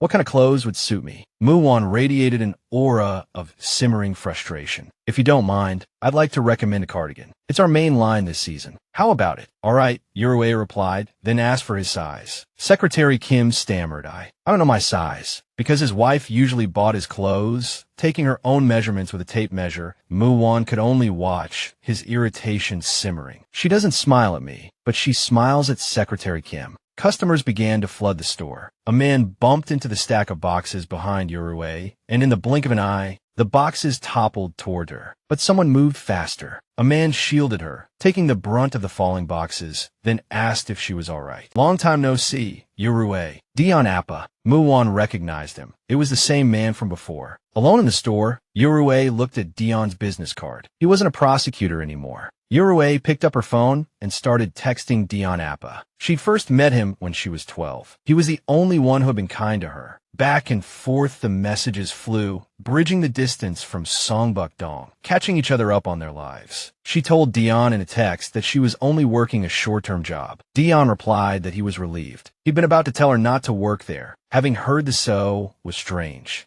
Strange. Uruay thought of Muan. Even though Dion said he was fine, Muan still wanted him to come to the office to settle things properly. She wondered if something had happened at the office. Aren't you going home yet? What are you doing? Muan asked. Mr. President. Muan told her not to call him Mr. President when it was just the two of them. She asked him what he needed. Do I need a reason to walk around my own department store? What are you still doing here at this hour? She told him she was fixing the boxes that had been damaged that afternoon. He questioned why she bothered, since they wouldn't be sold anyway. Uruay sighed, inwardly groaning, as if you've never bought a souvenir in your life. She explained it wasn't about the money. She was doing it to make the person receiving the souvenir happy. Even if it was a free gift, no one wanted something damaged. Uruay continued her work, sitting down to begin repairs. She organized the boxes. Muan couldn't help but join in. She asked him what he was doing. He retorted, asking if she intended to do all of this alone. Was she planning to pull an all-nighter? She asked if he was trying to help. He asked if she didn't like it. She had been about to tell him to go home, but she found herself instructing him on how to assemble the boxes, placing the free gifts inside the larger ones. The small box was for socks, One was a pouch, and the large one was a neck pillow. As she explained this, knowing he traveled often, she asked if he wanted a neck pillow. Do I look like the kind of person who asks for souvenirs when I'm helping? Well, she hadn't meant it like that. Forget it. Mu Wan shifted the conversation. He asked her what her relationship was with the man from earlier. Are you talking about Dion Appa? Yes, the one named Kong Dion. Why do you call him Appa? Isn't Lee Wu Huan your only brother? He's Mr. Kim's son. He's always helped our family, she explained, unsure where this was going. How did you get so close to the chief secretary's son? Because he often came to see us, and he's Wu Huan Appa's friend. So he's your brother's friend. Uruay was growing tired of the interrogation, wondering why he was asking so many questions. Because he often visited us, and he's a friend of Wu Huan Appa. So he's your brother's friend. Uruay, weary of the Inquisition, wondered why he was so inquisitive. As she looked at him, her fingers slipped, catching the blade. Mu Wan abruptly reached out, grasping her hand to examine the cut. Relieved to see it wasn't deep, in that moment, she could feel her heart pounding. He asked her why she had bruises on her hand. That's from when you... Did I do that? She turned away. It doesn't matter if you don't remember. You were gripping too tightly. Uncomfortable, he loosened his tie slightly. The air in the room thickened with tension. Muan brought up that day. Yuru gripped her hands tightly and said, I was okay with it. I hope you felt the same. You were very drunk that day. It was natural for me to make a mistake. What? So you're saying it was just a mistake? He stood up. That's a cruel thing to say. Don't dwell on it too much. He turned and left. She wondered if she had said something wrong. His retreating figure reminded her of the day in court, the day of their divorce. Why did she still remember his back that day? It had looked so strong, yet so lonely. The next day, Dion Appa came to the shop again. Yuru asked him what he was doing there. Dion replied that he wanted to buy something and was also worried about yesterday. Their conversation was suddenly interrupted. Yuru apologized, explaining she was still working. You're working overtime. Dion asked. Yuru smiled. It's the grand opening period, so it's really busy. If I remember correctly, you said you wanted to buy a gift yesterday. Who is it for? My father. Your father? She asked, puzzled. Sorry, you wouldn't know. My mother remarried recently. Yuru's mind flashed back to the Star Road incident. It brought back everything she had tried to forget. Director Kong, Dion Appa's father, had been the one who took primary responsibility for the Star Road construction fire and ultimately ended his own life. Yuru suggested, if it's a gift for your father, a cardigan would be nice. What does he do? Dion replied. He works at a pharmacy near our house. A pharmacist. Then how about some comfortable slippers? Yuru took the slippers from a shelf. That works too. I'll take whatever you choose, Dion replied. Okay. She smiled at him brightly. In the car, Dion looked at the gift and smiled. It was the first time he had bought a gift for his father. He never thought they would meet again like this. His father had started as a driver and eventually became the chief secretary. He was a very diligent man. Dion deeply respected his father. He recalled a memory of his father driving. His father had asked if they could have ribs some other day. Why? Young Dion had asked. Dad has to take care of something. The chairman's child has a problem, his father explained. No. You can't do that. Shouldn't a father keep his promises to his son first? Young Dion had been angry, resenting his father for attending to the Yusung family. His father had asked, it's a bit far. Want to come along? He had nodded, but cursed the chairman's child the whole way, thinking he would definitely hit the troublesome kid when he saw him. It would be even better if he could cause enough trouble to make his father quit, he'd grumbled. We're here. Wait a minute, his father had said. He had wanted to see who this troublesome child was, but standing in the snow in front of the house wasn't some troublesome kid, but a little girl, crying and calling for her mother. Back in the car, the child asleep in the back seat, Dion had asked his father, didn't you say the chairman only had one child? He had another one recently, his father had replied. Did she fall from the sky? How can there suddenly be another child? She has a different mother. At that moment, he felt he understood why she was crying for her mother. If that's the case, did her mother kick her out? He'd asked his father. Adults have their own problems. You shouldn't talk about these things to others, okay? He pretended to understand the adult problems his father spoke of, even though he was just an immature middle schooler then. He had felt sympathy for her, and perhaps he still did. Dion arrived at the pharmacy, greeted his father, and asked how he was doing lately. His father replied that he was doing well and asked if he'd eaten dinner. He told Don that his mother had been bustling around since morning, preparing japchae and seasoned ribs, as if some grand neighborhood event was taking place. Dion sniffed the air and replied that no wonder. He could smell the delicious aroma wafting down from the second floor. His mother cheerfully told him she'd have the meal ready soon. Dion told her to take her time and not to rush. Dion handed his father his slippers, which he gratefully accepted. It was a heartwarming family dinner. After the meal, his father asked if he had called a taxi. Dion replied that one of his employees would be picking him up. Well then, shall we take a walk? His father suggested. Father and son stepped out for a stroll together. Dad, Dion began, how does it feel seeing Mom again after all these years? You two have known each other for a long time, haven't you? His father replied with a smile, even if it sounds like an excuse in my eyes. Your mother is still that little girl with pigtails. It's amazing, Dion remarked. I ran into someone I knew from childhood today, and I was surprised to find she's still the same. I like her, he confessed. His father offered some advice. If you really like her, why don't you ask her out? I can't tell if it's nostalgia or if I genuinely like her. His father replied, feelings aren't always so easy to decipher. You only live once, and the same opportunity may not come again. So, you should just go with the flow. Dion gazed out the window, contemplating his father's words. He glanced at his neck pillow, reached for it, and put it on. He wondered if he should give it a shot. After all, you only live once. His driver reported, Executive Director Lee has started moving. Where to? Dion asked. It looks like he's going to meet President Kim of Wan. Someone's still willing to lend money to Lee. Dion mused. The driver continued. It seems they have a connection with the madam from Songbukdong. Dion instructed his driver to turn the car around. He was going to meet this President Kim himself. He had invested 2 years in this matter, and he was going to see it through. In a private dining room at the restaurant, Mu Wan remarked, I wasn't aware you had another appointment. Chairman Han, seated at the head of the table, welcomed President Choi, explaining that he didn't have an appointment, but this individual was waiting for his company, so he had invited him to join them. Shall we introduce ourselves? Mu Wan said he recognized the man. Haven't we met before? Kong Dowan, hello. Dowan greeted him in return. Chairman Han asked where they had met. Dion replied that it was recently at a department store regarding a minor issue at one of the shops. A CEO concerned with a single shop. Dion explained that it was nothing major, just a small safety concern, but he was surprised to see a CEO like Mu Wan taking such an interest in his suppliers. Mu Wan sat down and said, enough. Let's not talk about me. How do you know Kong Dowan? Chairman Han explained that they had met in the past. Actually, Director Kong here used to be a lawyer, specializing in financial cases. Although he was a rookie lawyer, he was quite bold, marching into my office with a search warrant. I thought he would rise to the top at the prosecutor's office. It's a shame to hear he resigned. Mu Wan found it impressive to learn he was a lawyer. Dowan excused himself from Chairman Han. Leaving already, now that Chairman Han's guest has arrived. Dion inquired. Mu Wan, casually smoking a cigarette, replied that it had ended earlier than he expected. Dion mentioned he had left something in his car. Mu Wan noticed that Dion's car was the same model as his. Shall we trade cars then? So, you were a lawyer before. What's your relationship with Chairman Han? Why do you ask? Chairman Han told me you're his future son-in-law.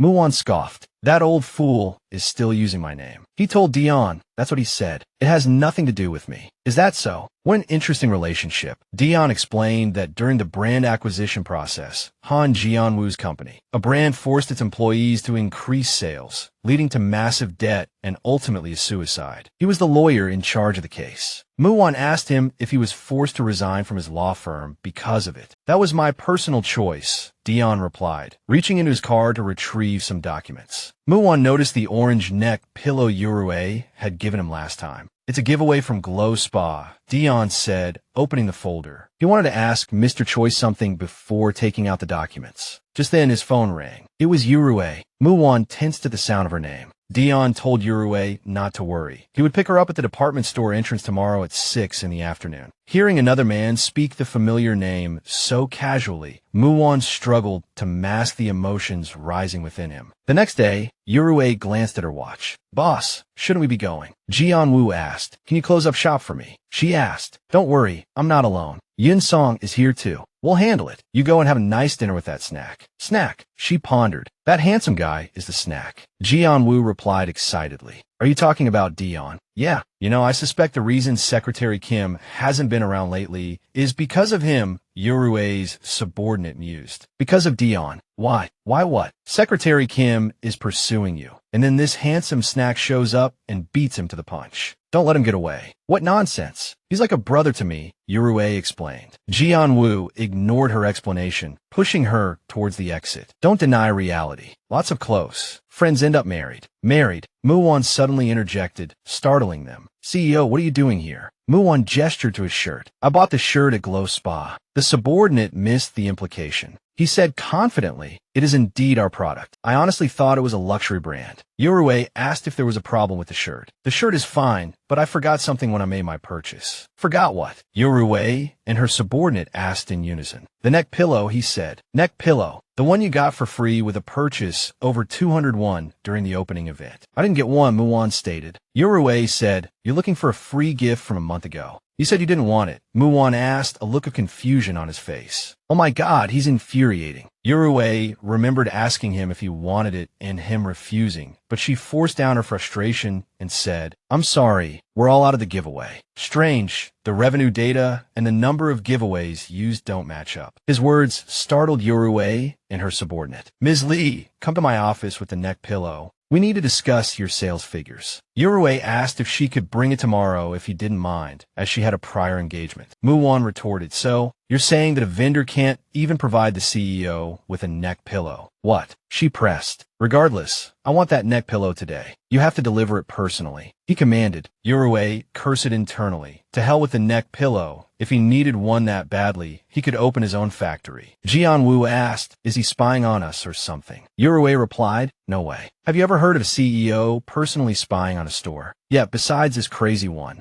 Jianwu urged Uruay to hurry. Anyway, the vendor selection period is almost over. You better go and earn some brownie points. A few hours later, Uruay carried a bag. She texted Dion that she would be 30 minutes late. She went to the CEO's office, but was told he wasn't there. The receptionist said he had left to handle an urgent matter. Uruay asked the receptionist if they could help deliver the items, but the receptionist apologized, explaining that it wasn't very convenient and that the CEO would be back soon, suggesting she deliver them herself. Left with no other choice, Uruay waited in Muan's office. Sitting on the sofa, stifling a yawn, she wondered where he could be. He had specifically told her to come immediately. After a while, Uruay opened her eyes and saw Muan. He was quietly looking through some documents. He draped his suit jacket over her and placed a neck pillow behind her head. Awake? He asked, flustered by the gesture. She asked, when did you get here? Muan glanced at his watch. About an hour ago. Now that she was awake, they could discuss sales. Why didn't you wake me? Uruay asked. Muan replied, I have no interest in waking someone who's tired. The scene sparked a sudden, unwelcome memory of their married life. She remembered Muan's weight pressing down on her as he kissed her. Muan, let's sleep, she had pleaded. Sleep if you can, he'd replied, starting to untie her nightgown. Every time he returned from a business trip, he would wake her and keep her up all night. Uruay suggested they discuss sales figures tomorrow. You're a vendor representative, Muan countered. Is it appropriate to say such things during a business meeting? Unable to refuse, she resigned herself to the discussion. She asked what his biggest concern was. Compared to other brands, the tourist purchase rate at your store is very low, he stated. What's your marketing strategy? He asked. Uruay replied, we're considering focusing on flagship marketing. You plan to win with flagship products. The advantage of a specialty store lies in its diverse product range. Will that strategy be effective? Muan questioned. Due to the economic downturn, Uruay began, spending on clothing has been declining. Basic items will be our flagship products, and we'll showcase them in various styles. Muan nodded, impressed. Not bad. Better than I expected. He added that while Glow Spa hadn't attracted tourists in terms of sales, it had reached the highest level among the new brands, indicating it was performing quite well. Uruay agreed. Yes, it would be fine if it weren't for the 3-month condition, but without counting tourists, it's difficult to compete with other brands. Muan offered encouragement. Things would change soon, he assured her, so all she needed to do was keep working hard, just as she was now. Uruay hurried to make her dinner with Dion. When she reached the main hall, it was almost deserted. An announcement played over the loudspeaker, informing shoppers of the store's imminent closing. Uruay checked her watch. What could she expect? He couldn't have waited 2 hours. She should call and apologize. Suddenly, a voice asked if she was finished. Uruay turned and saw Dion. You haven't left, she asked, surprised. He'd texted that he would wait, but the mall had announced its closing, so he'd moved his car. Uruay apologized for being so late. Dion brushed it off. He was good at waiting, he said. At the restaurant, Uruay apologized again. She had intended to book a nicer place. Dion told her not to worry. He liked bibimbap. Dion reminisced about their first meeting over bibimbap. Uruay agreed, recalling how Dion and Chairman Han had been so polite to each other, each insisting the other take the egg. It had been amusing to watch. Dion chuckled. That was his father all over. For him, it had been a little embarrassing. He tried to stop his father. Changing the subject, Dion leaned forward. There's something I wanted to talk to you about. Is it possible that President Choi is interested in you? Interested in me? Uruay echoed, confused. Was the meeting just an excuse to see you? Dion asked, setting down his spoon. He explained,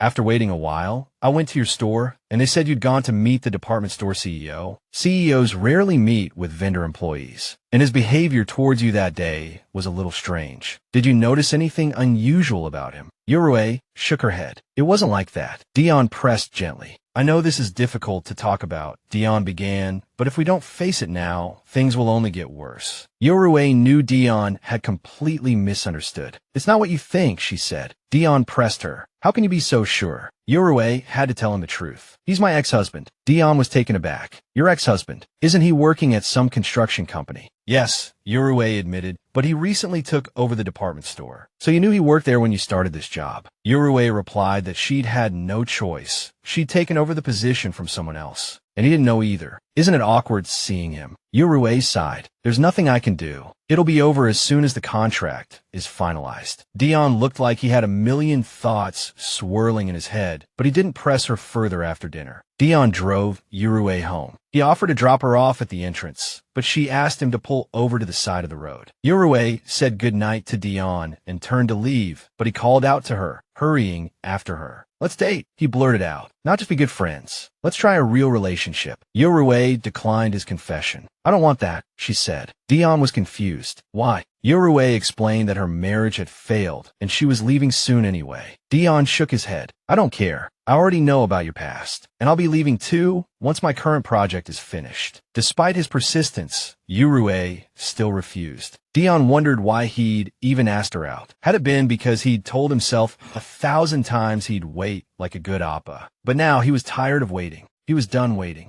The next day at Glow Spa, Dion stopped by to ask Uruay if she was free for lunch. She noticed he was wearing the same shirt as Mu Wan. Uruay was about to decline when her subordinate interrupted. Oh, perfect timing. Our boss was just about to go to lunch. Uruay couldn't refuse now. It's peak season, she said, trying to salvage the situation. I can't be out too long. Dion suggested the food court upstairs. Her subordinate practically shoved her towards Dion. Yes, good choice, she chirped. At the food court, Uruay ordered jajangmyeon. Dion asked if he was making her uncomfortable. Not exactly, she replied, but I don't know how to act around you now. They'd known each other since they were young, and then suddenly, he'd said that. It wasn't sudden for me, Dion said. I've always felt this way about you. His words stunned her, but he didn't give her time to process. These feelings aren't new, he continued. I won't ask you to change anything immediately. Let's just keep meeting as friends. While you're in Korea, you can think about it. And if you don't feel the same way, I'll back off. Is that okay? Faced with such a sincere confession, Uruay could only manage. I'll think about it. Back in his office, Mu Wan demanded of Secretary Kim, what instructions did I give you? Secretary Kim stammered nervously to prepare for possible changes in the Chinese market. And knowing that, you still expanded the event area. Mu Wan's voice dripped with ice. Store sales have plummeted. I didn't expect the tourists to just disappear, Secretary Kim defended weakly. Enough, Mu Wan cut her off. Starting with that damned event area, come up with a strategy to attract local customers. I want a written report by tomorrow. Secretary Kim trembled. Tomorrow. Mu Wan glared at her, and she could only nod. Mu Wan stormed out, muttering to himself. Could anything run smoothly without his involvement? He arrived at Glow Spa.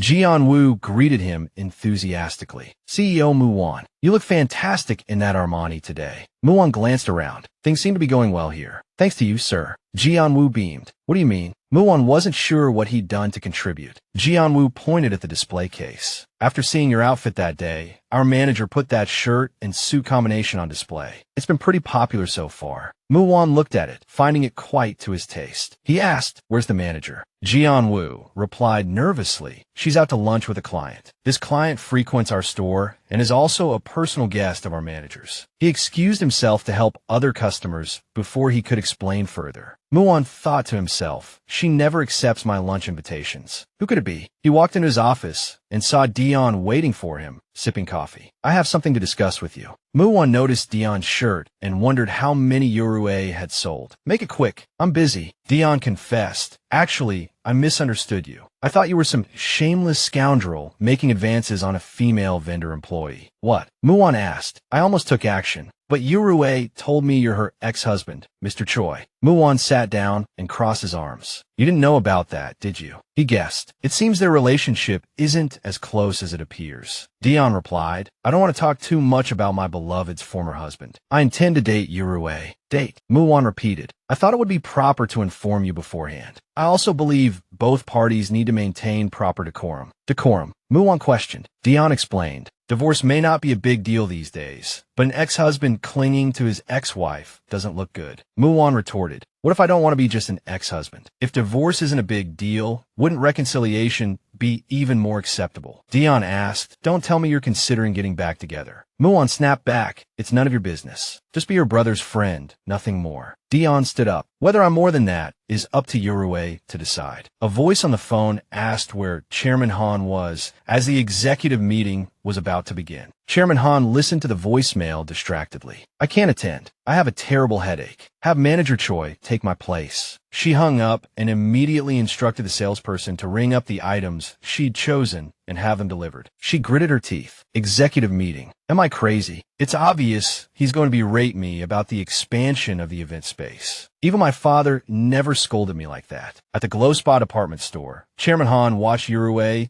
enthusiastically assisting customers. Arms crossed, she grumbled sourly, "It's all because of her. I should have beaten Glow Spa with higher sales, but I was too caught up in my emotions and the idea of defeating Glow Spa. I missed the signs of the shifting consumer market." She watched Uruay like a stalker. She saw Uruay changing the display items during working hours and suddenly realized that Glow Spa might be running low on stock. An idea sparked in her mind. The next day, Uruay's phone rang. Still half asleep, she answered, and Jianwu reported frantically, "Boss, something terrible has happened. The items that were supposed to be restocked today are all gone." "What?" The news jolted Uruay awake. At Glow Spa, Uruay arrived as quickly as she could. She asked, "What do you mean all gone? We put them in the storage room yesterday." "Did you ask the other stores? They might have mistaken them for their stock." Jianwu replied, "We've personally asked every store, but they don't have them. And the security cameras were being replaced yesterday. Some customers pre-ordered because we said we'd restock today, but now the A3 and D7 inventory is gone." Uruay said she would check with the factory to see if they had any stock available. If not, they would have to start production again. Mid-conversation, Uruay asked, "What do you mean you can't produce Hanji? What did Amyuku say on the phone? What do you mean the fabric is reserved? Neither Beluga nor their seasonal two-piece uses this fabric." Uruay hung up, telling her staff to hold on for 5 more days until the factory could produce more. "Prepare gifts for the pre-order customers first. Now let's focus on other products." In retrospect, Uruay felt she knew why Han Building Company was acting this way. No, it's Manager Han pulling strings. She went to investigate at the Beluga store, her eyes falling on the shirt displayed on the mannequin. It was a new arrival. Checking the product tag, she confirmed it was the same fabric as theirs, and the price was even lower than their shirts. "If you're done looking, please leave," the Beluga salesperson said. Uruay apologized and left. Discount events weren't possible without the sales management department's approval. Glow Spa had only been allowed one during their opening, while this was Beluga's 5th or 6th. More importantly, Beluga's new shirt used the same fabric as their missing product. She'd spent the entire day desperately searching the warehouse for the missing product. Until now, she'd remained patient with everything that had happened. But this was too much. Uruay hid behind the stairs, beating her chest in frustration, when suddenly her hand was grasped. "What's wrong?" It was Mu Wan. She stared, surprised to see him standing there. He asked again, "What's wrong?" Uruay choked back a sob, unable to speak, tears blurring her vision. "What's wrong?" Perhaps she just needed to hear those words. She leaned against his chest, sobbing, and he simply held her, his arms tight around her. Seeing that she hadn't touched her food, Dion's father asked if she wasn't hungry. She seemed busy these days. "Is there a lot going on at the store?" "No, father, it's just the season." "What about you?" "I have her business card, but I'm not quite sure what you do." Dion's father explained. He worked at a foreign investment firm, providing legal consulting for companies that lent money to financially struggling businesses. "Oh, do you enjoy your work?" she asked. "Of course," he replied without hesitation. Uruay said she never imagined he would give up being a prosecutor, because that had been his early dream. Dion replied that back then, he thought prosecutors were like superheroes who put bad guys in jail, but in reality, there were all sorts of factions. Those whose education was funded by large corporations, and he was an outsider without a prestigious degree or connections. Uruay said she remembered hearing he'd been offered sponsorship, but he'd refused. She'd also heard her father wanted him to handle UNI group affairs. "Didn't your father say anything?" "He did. We argue a lot about it." She asked why he'd refused so adamantly. Dion didn't tell Uruay the exact reason, which was that he'd told his father, "I don't want to live a life like yours." He remembered the look on his father's face when he refused, how his father's eyes and lips had twitched. The memory made him unconsciously tighten his grip on his chopsticks. He simply told her, "Nothing is free. Once you accept any support, you become bound and indebted." Uruay was surprised by his resolve. Dion smiled at her meaningfully. "Here, eat something. You look like you've lost weight." He placed a piece of meat on her plate, while Dion went to pay the bill. Uruay crouched by the indoor pond. Dion asked what she was looking at, and she told him there were koi in the pond. He exclaimed that there really were, draping his suit jacket over Uruay's shoulders to shield her from the chill. He asked, "You raise carp and song-baked dong, right?" "Yes," she replied, turning to thank him for the jacket. Dion remembered helping Uruay clean up and collect the dead carp, the young woman weeping over their lifeless forms. A feeling settled deep within him. If he were to accept Yusung Corporation's backing, he could never stand on equal footing with her. He thought that if he could achieve something substantial, perhaps he could approach her, even if not immediately. Dion's hand reached out, wanting to rest on her shoulder, but he restrained himself at the last moment, pulling it back. At Glow Spa, their factory orders were blank as a fresh sheet of paper, devoid of any inventory listings, and customer traffic was dwindling. Now, with competitors launching discount promotions, the situation looked bleak. Suddenly, a customer walked into the store, and Uruay, Jianwu, and Yunsong greeted her excitedly. The customer was a beautiful woman wearing sunglasses. Jianwu went to attend to her, while Yunsong, observing from afar, wagered that she was a celebrity. Her face was as small as a CD, and her figure, even in sneakers, betrayed her model-like proportions. Just as Yunsong was elaborating on his reasoning, the customer waved at Uruay. "Boss, do you know her?" Yunsong asked. "No. How would I know a celebrity?" Uruay hadn't finished speaking when the customer grasped her hand, exclaiming cheerfully, "Long time no see. Don't you recognize me?" The customer was Miss Co. Jian. Yunsong gasped, "I'm a fan of My Wife Is Back." "Aren't you busy filming the show?" "Wow, what brings you here?" Co. Jian removed her sunglasses and explained. The script was being revised, so she had a temporary break. She wasn't actually there to shop, but felt obligated to buy something out of courtesy. Just as Uruay was thinking about how understandable Mu Wan's infatuation with her was, Co. Jian interrupted, asking Uruay for some advice. Uruay agreed, inquiring, "Who is it for?" Co. Jian described a workaholic man in his 30s who liked luxury goods. She wanted something suitable for both inner and outer wear. Uruay suggested a turtleneck, mentioning they were currently in vogue. Co. Jian replied that turtlenecks wouldn't do. The man didn't like anything around his neck. Uruay thought, "Oh, that's Mu Wan. How about this one?" She presented a checkered shirt. It comes in various colors, and since it's a basic design, it can be paired with various outer layers. Co. Jian happily accepted the shirt and requested another one to be wrapped separately in navy blue. Uruay asked if it was for the same person. "Yes, for someone special," Co. Jian replied. While wrapping the shirts, Uruay couldn't help but wonder if the separate shirt was indeed for Mu Wan. He was handsome, wealthy, capable, and kind-hearted. Before leaving, Co. Jian waved to Uruay, saying,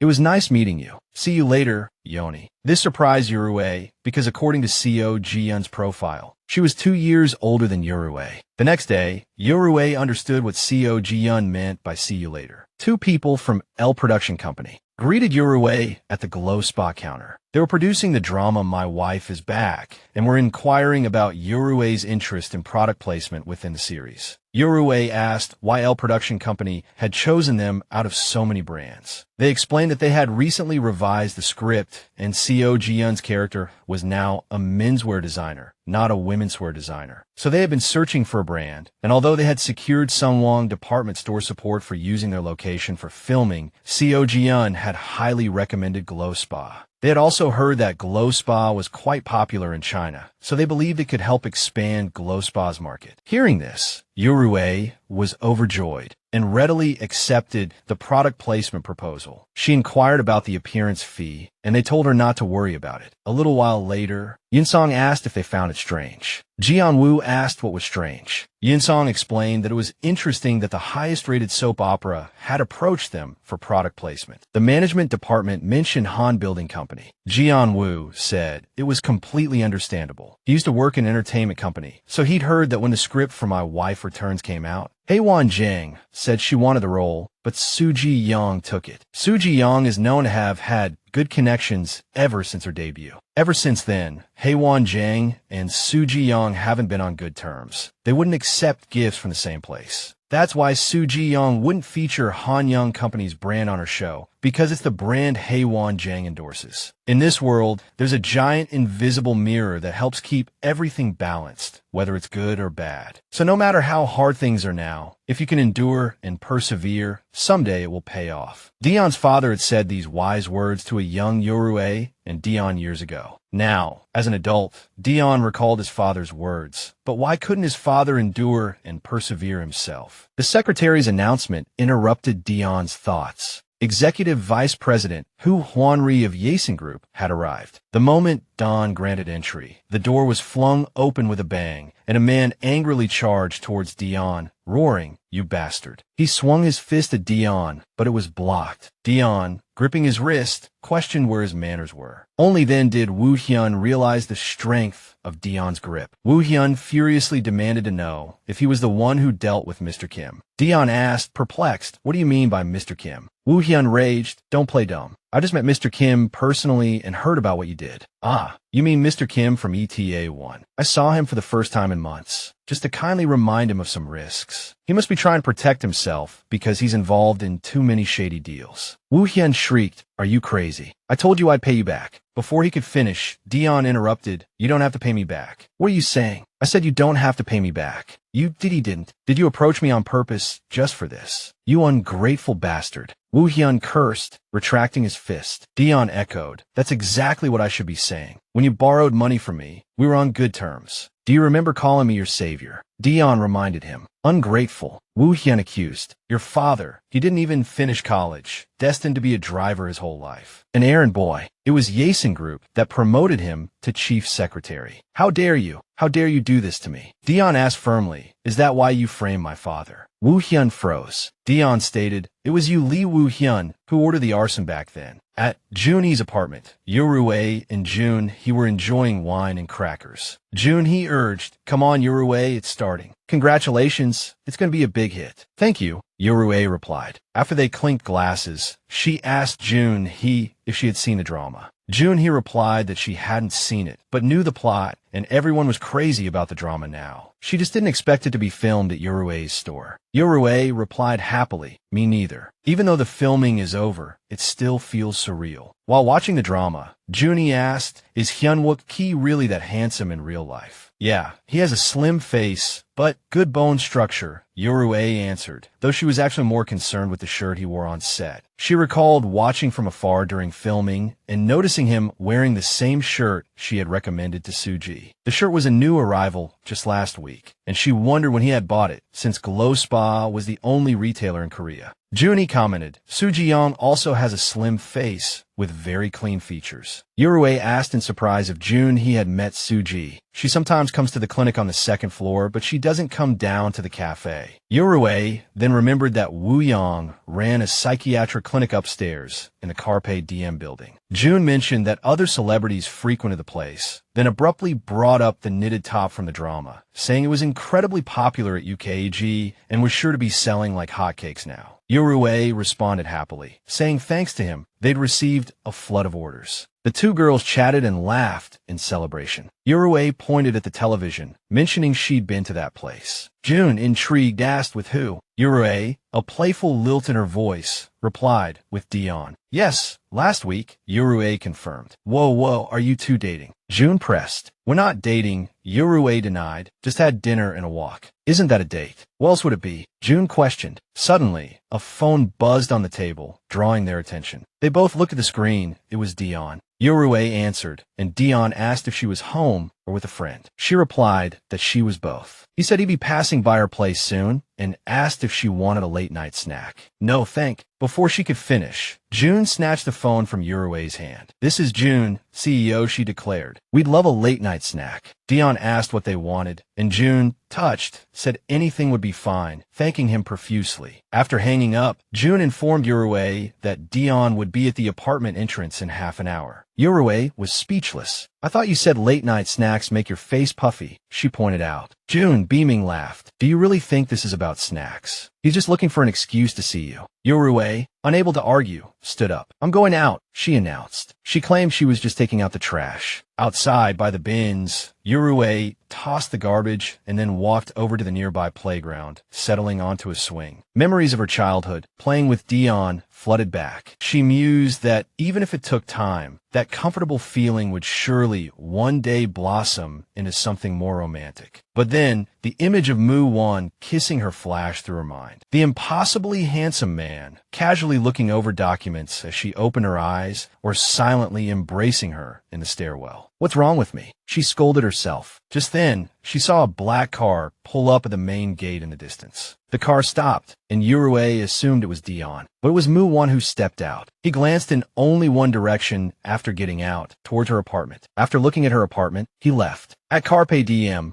Muan walked into Wu Hyun's clinic. What's up? Shouldn't you be in China? Wu Hyun asked. Change of plans, Muan replied. Just got back a day early. Wow, I'm so touched, Wu Hyun quipped. You're making fun of me, Muan said, looking slightly uncomfortable as he loosened his tie. While in China, he'd been busy meeting all sorts of people and dealing with paperwork. But his mind kept returning to one thing. The warm tears that had dampened his jacket, her trembling fingertips, the sudden sob, as if she'd been holding back for so long. After Wu Hyun brought him tea, Muan asked why tea. No alcohol. Wu Hyun shrugged. You must have had plenty to drink doing business in China. You're probably thinking you might be up late tonight, so you're having tea to help you sleep. Sipping his tea, Muan thought he should have become a fortune teller, not a doctor. Just then his phone vibrated. He glanced at it, a notification for a new Instagram post from Uruay. It was a still from wife's return, showcasing Glow Spa's debut. Muan thought to himself, Hai really takes after her father, like a mini version of a viper. How could she do this? Pulling out the stems, using Glow Spa fabric to make replicas. If Glow Spa were a small domestic company, it would have gone under long ago. It wasn't until he saw and heard Uruay cry that he understood she must have been holding back tears for a long time. Why hadn't he asked her if she was okay before? June, he suddenly asked, how are you and Uruay doing lately? June, he told Wu Yang that Uruay was seeing someone. Muan set down his teacup and said confidently, he's not anyone important. He's a childhood friend of her brother, the Secretary General's son. They grew up together. Does that mean he's friends with you, Ingli? His friend would be a jerk, Muan replied, not entirely. How do you know? Wu Yang asked. I've met him. Oh, you've met him. A pause.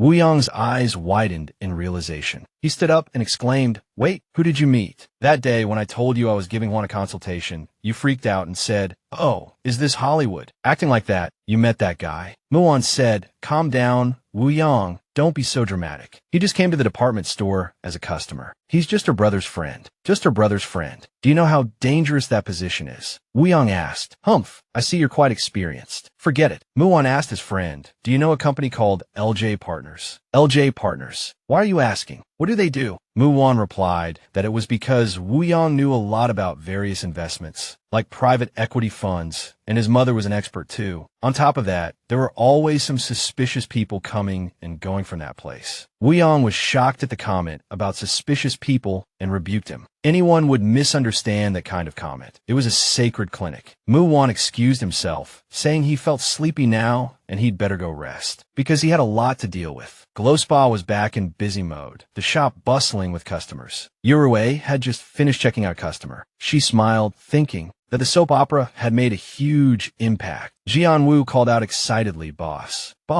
we're sold out again. This week's sales exceeded last month's. Uruay replied, yes, things are looking promising. We might reach our sales target. I heard that orders in China have increased a lot too, thanks to the soap opera. Yinsong chimed in, but I thought it hasn't aired in China yet, thanks to online streaming. You can watch the soap opera anytime now, Jianwu explained. Yinsong asked, isn't this all thanks to CEO Jian? The product placement was through CEO Jian's recommendation, and the scenes with the good-looking actors dressing and undressing are also thanks to CEO Jian. Should we send her something to show our gratitude? Uruay nodded in agreement with Yinsong's suggestion. They did owe CEO Jian a lot, and sending her a gift was a good idea. Jianwu asked what CEO Jian would like. Between them, they mentioned that the last time she came, she used a black card, and the cardholder's name was Choi. This surprised Uruay too, but she cut them off, saying it didn't matter. What mattered was the giver's heart. Both men agreed. It was the heartfelt gratitude that counted. So how about a small gift? As it happened, none of the three knew what gift to send. At home, Uruay and Junhee discussed the matter. Junhee said she heard from the nurses at the clinic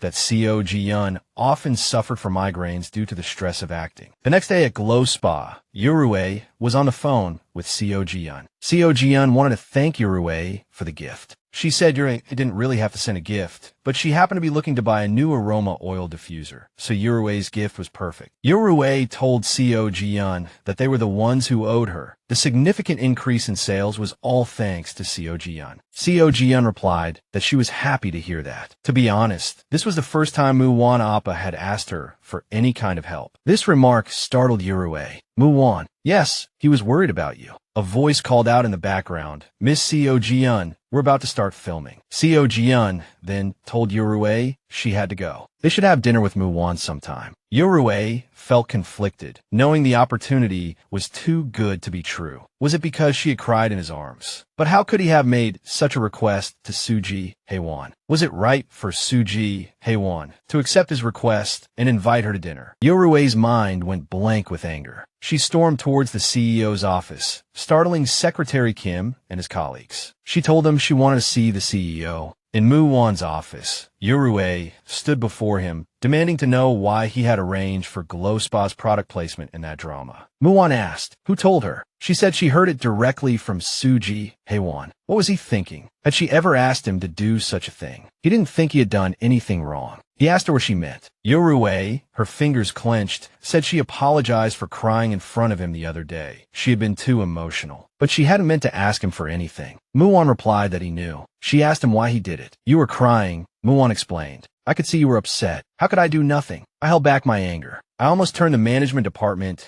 and Han Building Company upside down because of you. Because you shouldn't have to deal with trouble, and because I knew you wouldn't want my help. Uruay stood her ground. That doesn't mean you could ask Suji Haewon to help me. Suji Haewon is the woman you like. The woman I like. Muan looked perplexed. Uruay explained, that night, you were drunk and mistook me for Suji Haewon and asked me out. Even though we're separated, I don't like accepting help from the woman my ex-husband has a crush on. I'll terminate the product placement agreement, CEO. Muan rubbed his temples and sighed. Wait, the Suji Haewon you're talking about is Woo Hyun's ex-wife. Uruay's face fell. She was speechless. No way. He likes his friend's ex-wife. She asked, why is his ex-wife so close to you? Calling you dad. This doesn't make sense. Why would someone call their ex-husband's friend dad and still be close? Muan explained, because she's also my family. Suji's, Haewon's, real name is Choi Haewon. Uruay asked, shocked, what? Impossible. How am I only finding this out now? I don't remember seeing her at your family gatherings. Suji, Heywan, has been the black sheep of our family since her divorce. With Madame Yun's temper, anyone who doesn't meet her standards ceases to exist. Uruay understood. Just like when Yinsong gave up everything and left home, he ceased to exist. The same was true for his daughter. Muan told her, if you want, I can let you talk to Heywan, Wu Hyun, or Secretary Sohn to confirm right now, or I can put you straight through to Madame Yun. No need. Uruay blushed with the shame of her misunderstanding. She apologized for the misunderstanding. He held her hand, gazing at her tenderly, then pulled her closer against his body. So is it my turn to misunderstand you?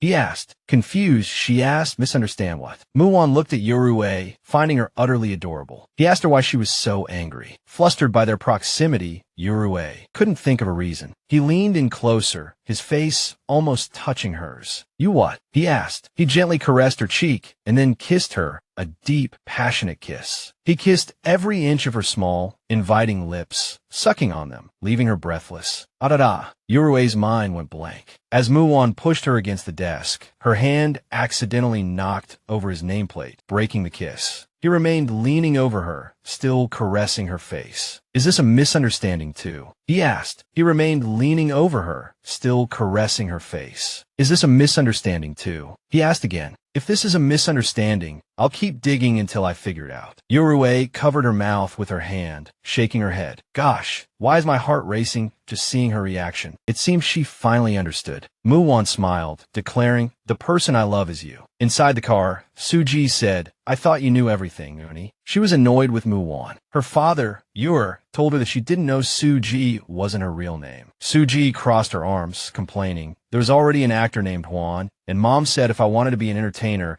I had to avoid using my real name and not let people know I was her daughter. If I wanted to be an entertainer and cut ties with her, others might gossip, saying I had a rich sponsor or something. But shockingly, my own family never talks about me. Uruay apologized for not knowing about Suji before. Why are you apologizing? I bet he'll say he didn't tell you because you didn't ask. Suji grumbled loudly. Muan's dad and mom are exactly the same in that regard. Selfish, self-centered, and must have their own way. First, he pulls me into the soap opera, then changes the main character's profession with only 2 episodes left, all for product placement. But it's okay. I'm the winner because I made him pay extra production costs and advertising fees. Haha. Suji turned to Uruay, saying she was genuinely surprised to learn that Uruay was the woman Mu Wan's dad cared so much about, especially considering the kind of person he was. He's been lonely since he was young. His mother died, giving birth to him, and his father was a good man, but not a good father. Muan was almost always alone, which is probably why he doesn't have much attachment to things or people, because he thinks they can all be replaced at any time. But it's different with Uruay. He's the type who would easily blame others, even if the divorce was his fault, but he didn't say anything about the divorce with Uruay, to the point where he's called a scumbag, because he could protect Uruay like that. Protect me, Uruay asked. Suji explained. Otherwise, there would have been overwhelming gossip. It was a sensational divorce. I don't know why you two divorced, but don't you think you can forgive him? Uruay clenched her fists. To her, he was the crimson harmonizer, balancing good and evil. When she entered Songbeek Dong, her life was full of bad things, and Mu Wan added good things to her life. Memories flashed back to the scene where Mu Wan took her to get her hand treated, sitting beside her and asking if it hurt. She replied, it's okay. Uruay stepped out of the car, the image of Mu Wan vivid in her mind, and she began to wonder how he was doing now. Outside the operating room, a group of people, including Mu Wan and Madame Yun, were talking to the doctor. Madame Yun was asking questions one after another about the possibility of another collapse due to complications or side effects. The doctor reiterated, as I mentioned before, it was a simple procedure and it was successful. We caught it in the golden time. Those people are like vultures. They gather around waiting to devour the carcass. It's obvious what kind of bomb they wanted to drop on someone's company. Before leaving, Madame Yun turned to Mu Wan and said, the department store will give you some trouble. Watching the group leave, the doctor grumbled, gosh, the older she gets, the worse her temper becomes. Usually, people mellow out. Mu Wan replied that he heard Madame Yun's current position as gallery director was too idle, so he would transfer her somewhere busier. Don't you remember you used to call her mom?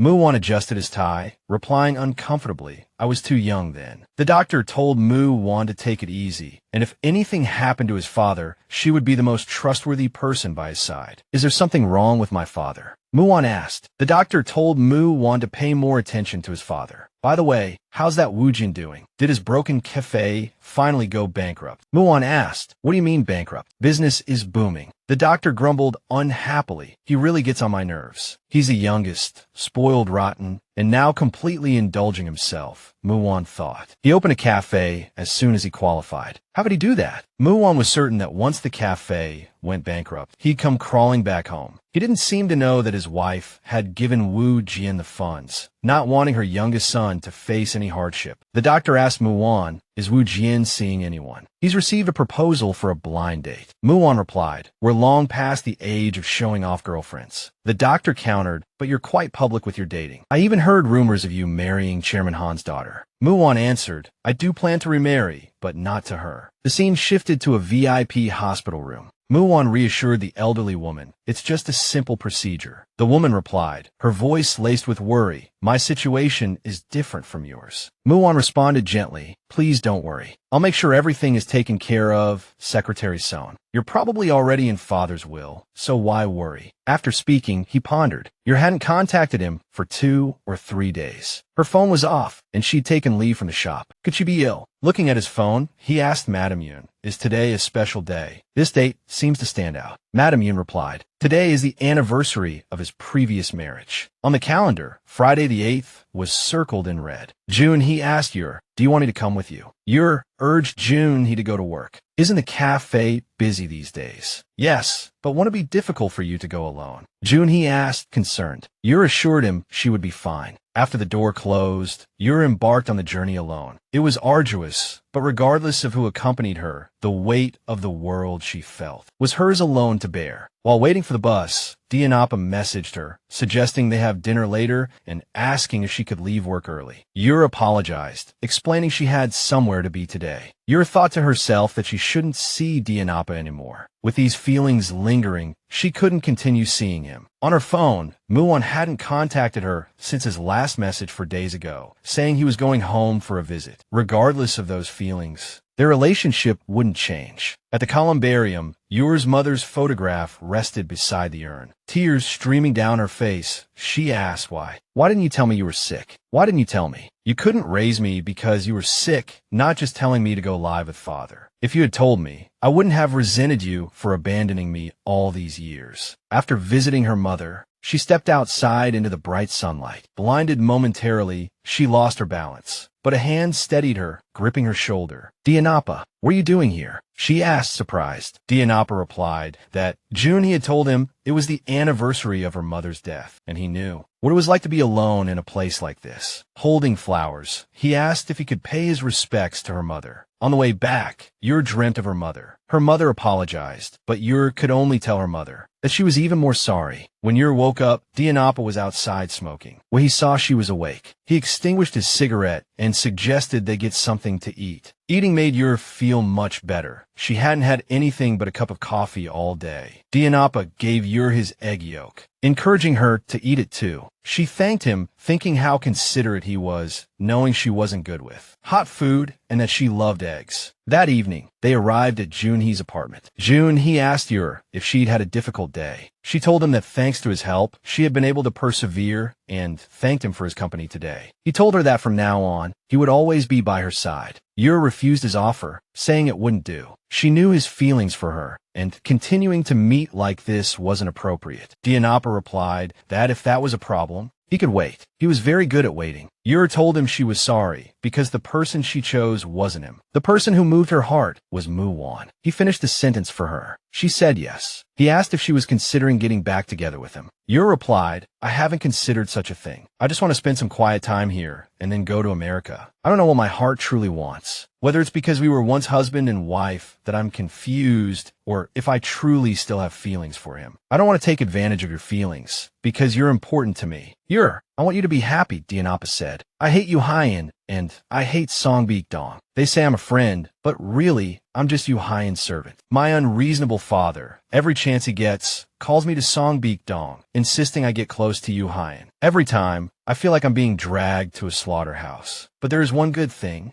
and that's being able to see you there. Because of you, I've had many happy moments. So I hope I won't become a burden to you, and don't feel sorry for me. Go home and rest. Didnt placed his hand on Yuru's shoulder when a loud car horn blared. They turned towards the road and saw Mu Wan getting out of his car. Walking towards them, Muan asked if the two of them had been together this whole time. Didnt replied that today had been a difficult day for Yuru, so he wanted to keep her company. Difficult to the point that you're still together now. Didnt asked Yuru if he didn't know what day it was. She nervously nodded, but faced with Mu Wan's grim expression, said, "It's our wedding anniversary." Was it that hard to bear? We haven't seen or contacted each other for 3 days, your phone's been off, and I've been worried sick. And this whole time, you two have been together and looking quite intimate with his hand on your shoulder. He grumbled inwardly. Muan grabbed Yuru's hand and said they needed to talk. Didnt grabbed Yuru's forearm, telling Mu Wan to let her go. I think I should be the one saying that, Mu Wan retorted. Caught in the middle, you're flustered, said Didnt. Thank you for your company today. I'll call you later, but please go back now. Annoyed, Muan asked why she needed to call him. Didnt said, Mu Wan Choi, let's have a drink. This statement left both Mu Wan and Yuru perplexed. An outdoor pojamika, both men stared at Yuru. She didn't know where to sit, because no matter where she sat, it would be awkward. Didnt poured the first round of drinks. First, let's have a drink. Muan agreed. They both downed their first glass simultaneously. Yuru looked nervous, as Muan wasn't a strong drinker. After they finished their drinks in one gulp, Muan asked Didnt why he wanted to see him. How much do you know about Yuru? Didnt asked. Muan replied, Didnt,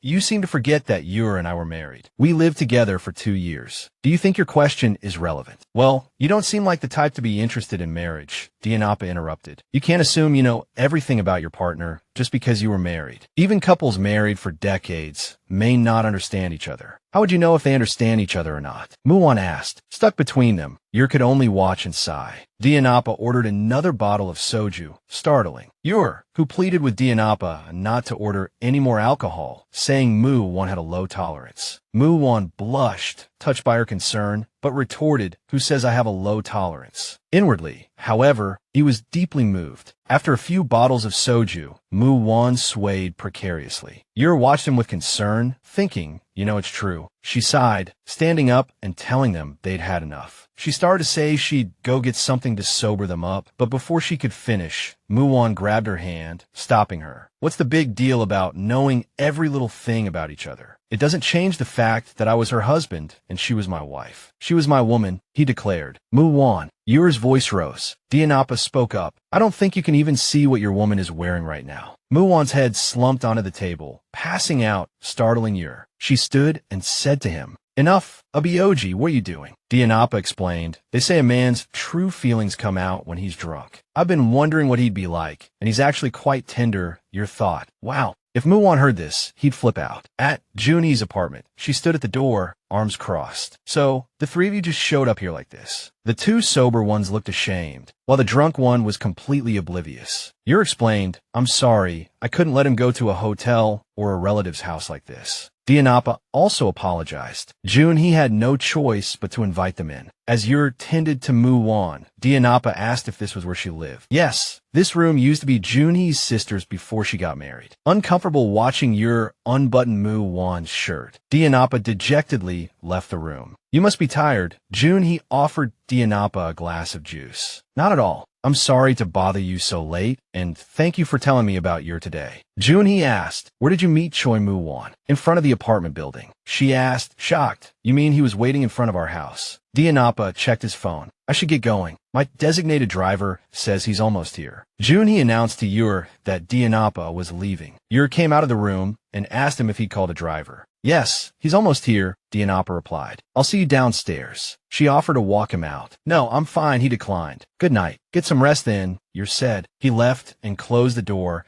finally releasing his pent-up emotions. Berating himself, Dian Kong, you idiot. In the middle of the night, Yuru went to the bathroom, intending to get a drink of water before bed. Holding the water bottle, she thought Mu Wan would need water when he woke up with a hangover. She entered the room where he was sleeping with a glass of water, intending to leave it by his side and go. But upon entering, she found Mu Wan sleeping on his stomach, a dangerous position after drinking. Yuru nudged him, calling his name. Mu Wan, wake up just for a second. Come on, you can't sleep like this. Lie on your back. Mu Wan roused from his drunken stupor, grabbing her hand and calling out, Yuru. Relieved he was finally awake, she let out a breath she hadn't realized she was holding. Yes, it's me, she replied. Realizing she was truly there, he tightened his grip on her hand. He murmured, Leuru, you didn't leave. Yuru figured he must be talking in his sleep. She asked why she would leave. This was Junhee's place. He told her he thought she was going to leave him again, just like that. Unsure what he meant, she asked, what do you mean again? Suddenly, he pulled her closer, sitting up and gazing at her, trying to make sure it was really her. As he leaned in, she asked him what he was doing. Mu Wan kissed her forehead, then her cheek. Her heart pounded in her chest at his touch. As Mu Wan moved from her cheek, about to kiss her lips, she covered his mouth, telling him to let go. He was drunk. She believed they couldn't go back, but for Mu Wan, it was different. He flashed back to Dianapa's hand on Yuru's shoulder outside her apartment earlier that day. His resolve hardened. No, he declared, his voice low and intense. This time, I won't be foolish enough to lose you again. A flush crept up both their faces. Muan pulled her closer. He bent, his lips finding the delicate skin of her neck. He kissed, then nipped, leaving a mark as if staking a claim. He moved to kiss her lips, but she twisted away, unable to push him off completely, her retreat ending only when she fell back onto the bed. Yuru gasped, her breath coming in ragged bursts as if she'd just run a race. I love you, Yuru, Muan confessed, his voice thick with emotion. How could he make her stay? Sometime later, Junhee woke up to find Yuru on the sofa. I thought you were a ghost, she mumbled, still half asleep. There are no ghosts here. Why are you up so early? Yuru asked. Junhee replied that she'd gotten up for water. She noticed Yuru on the sofa. Did you sleep here? She asked, assuming Yuru and Mu Wan had shared the bedroom. Yuru's mind flashed back to Mu Wan, drunk and heavy against her. Isn't it weird for a divorced couple to sleep together? She deflected. Junhee countered. Is it okay for a divorced spouse to say I love you then? You're flushed, caught off guard. What do you mean?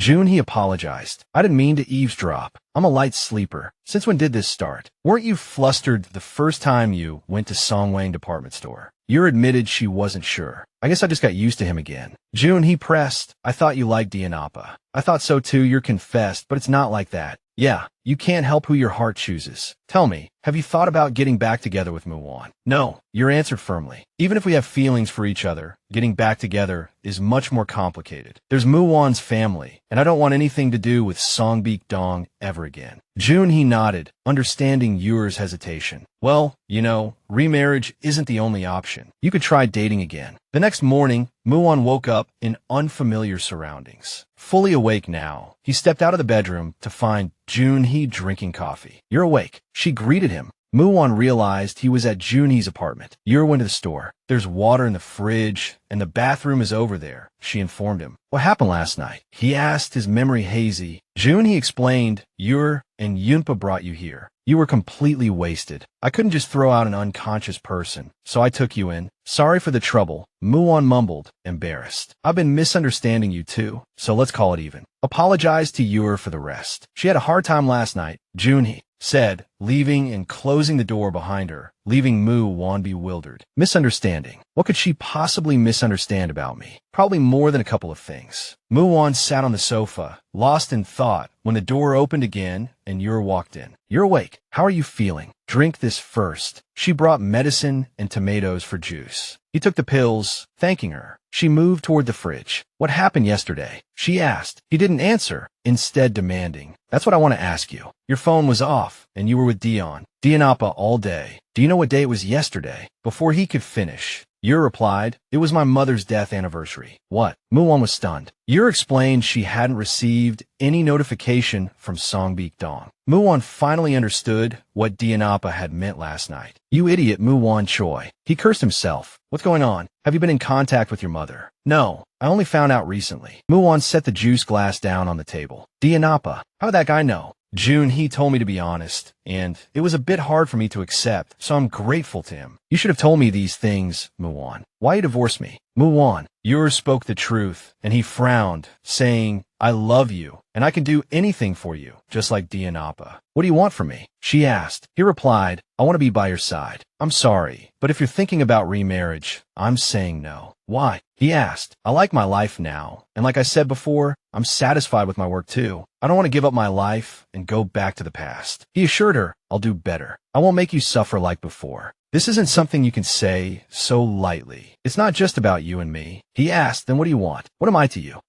You want to propose. How about we date? Date? We've already been married and divorced. He explained, we didn't date. She pointed out. Muan thought, yeah, that's true. But Yuru continued, before, I rarely wanted to do anything. We hardly did anything. But now I want to date you like normal people. Muan stood up and replied, okay, I'll do it. Yuru had thought she would need more persuasion. Thank you. Then you won't see didnt anymore from now on, right? Huh. Why are you suddenly bringing him up? Muan replied, you're asking me to date you, and even from a normal person's perspective, the timing isn't right. I've known didnt for a long time. He's a good person, and he's my brother's friend, too. Muan's face tightened, cursing inwardly. Damn this brother's friend. I was warned about this type being the most dangerous. You're not seriously saying you're going to keep seeing him, are you? Yuru asked. What about you? What about Director Han Heisu, your possible future wife? Rumors about you two are everywhere. I heard people are even betting on your wedding date. Muan pulled her closer. Don't you know better than anyone? Aside from work-related matters, Chairman Han of Han Gunwise Company is always there. If it were based on the number of times we've met, I should be marrying Chairman Han. Yuru just stared at Muan. Is that all you can say? He asked, wondering why her response was so lukewarm. Yuru replied that she had talked to didnt yesterday and guessed she wouldn't be seeing him often anymore, thinking to herself, am I tame now? The next day at the Glow Spa store,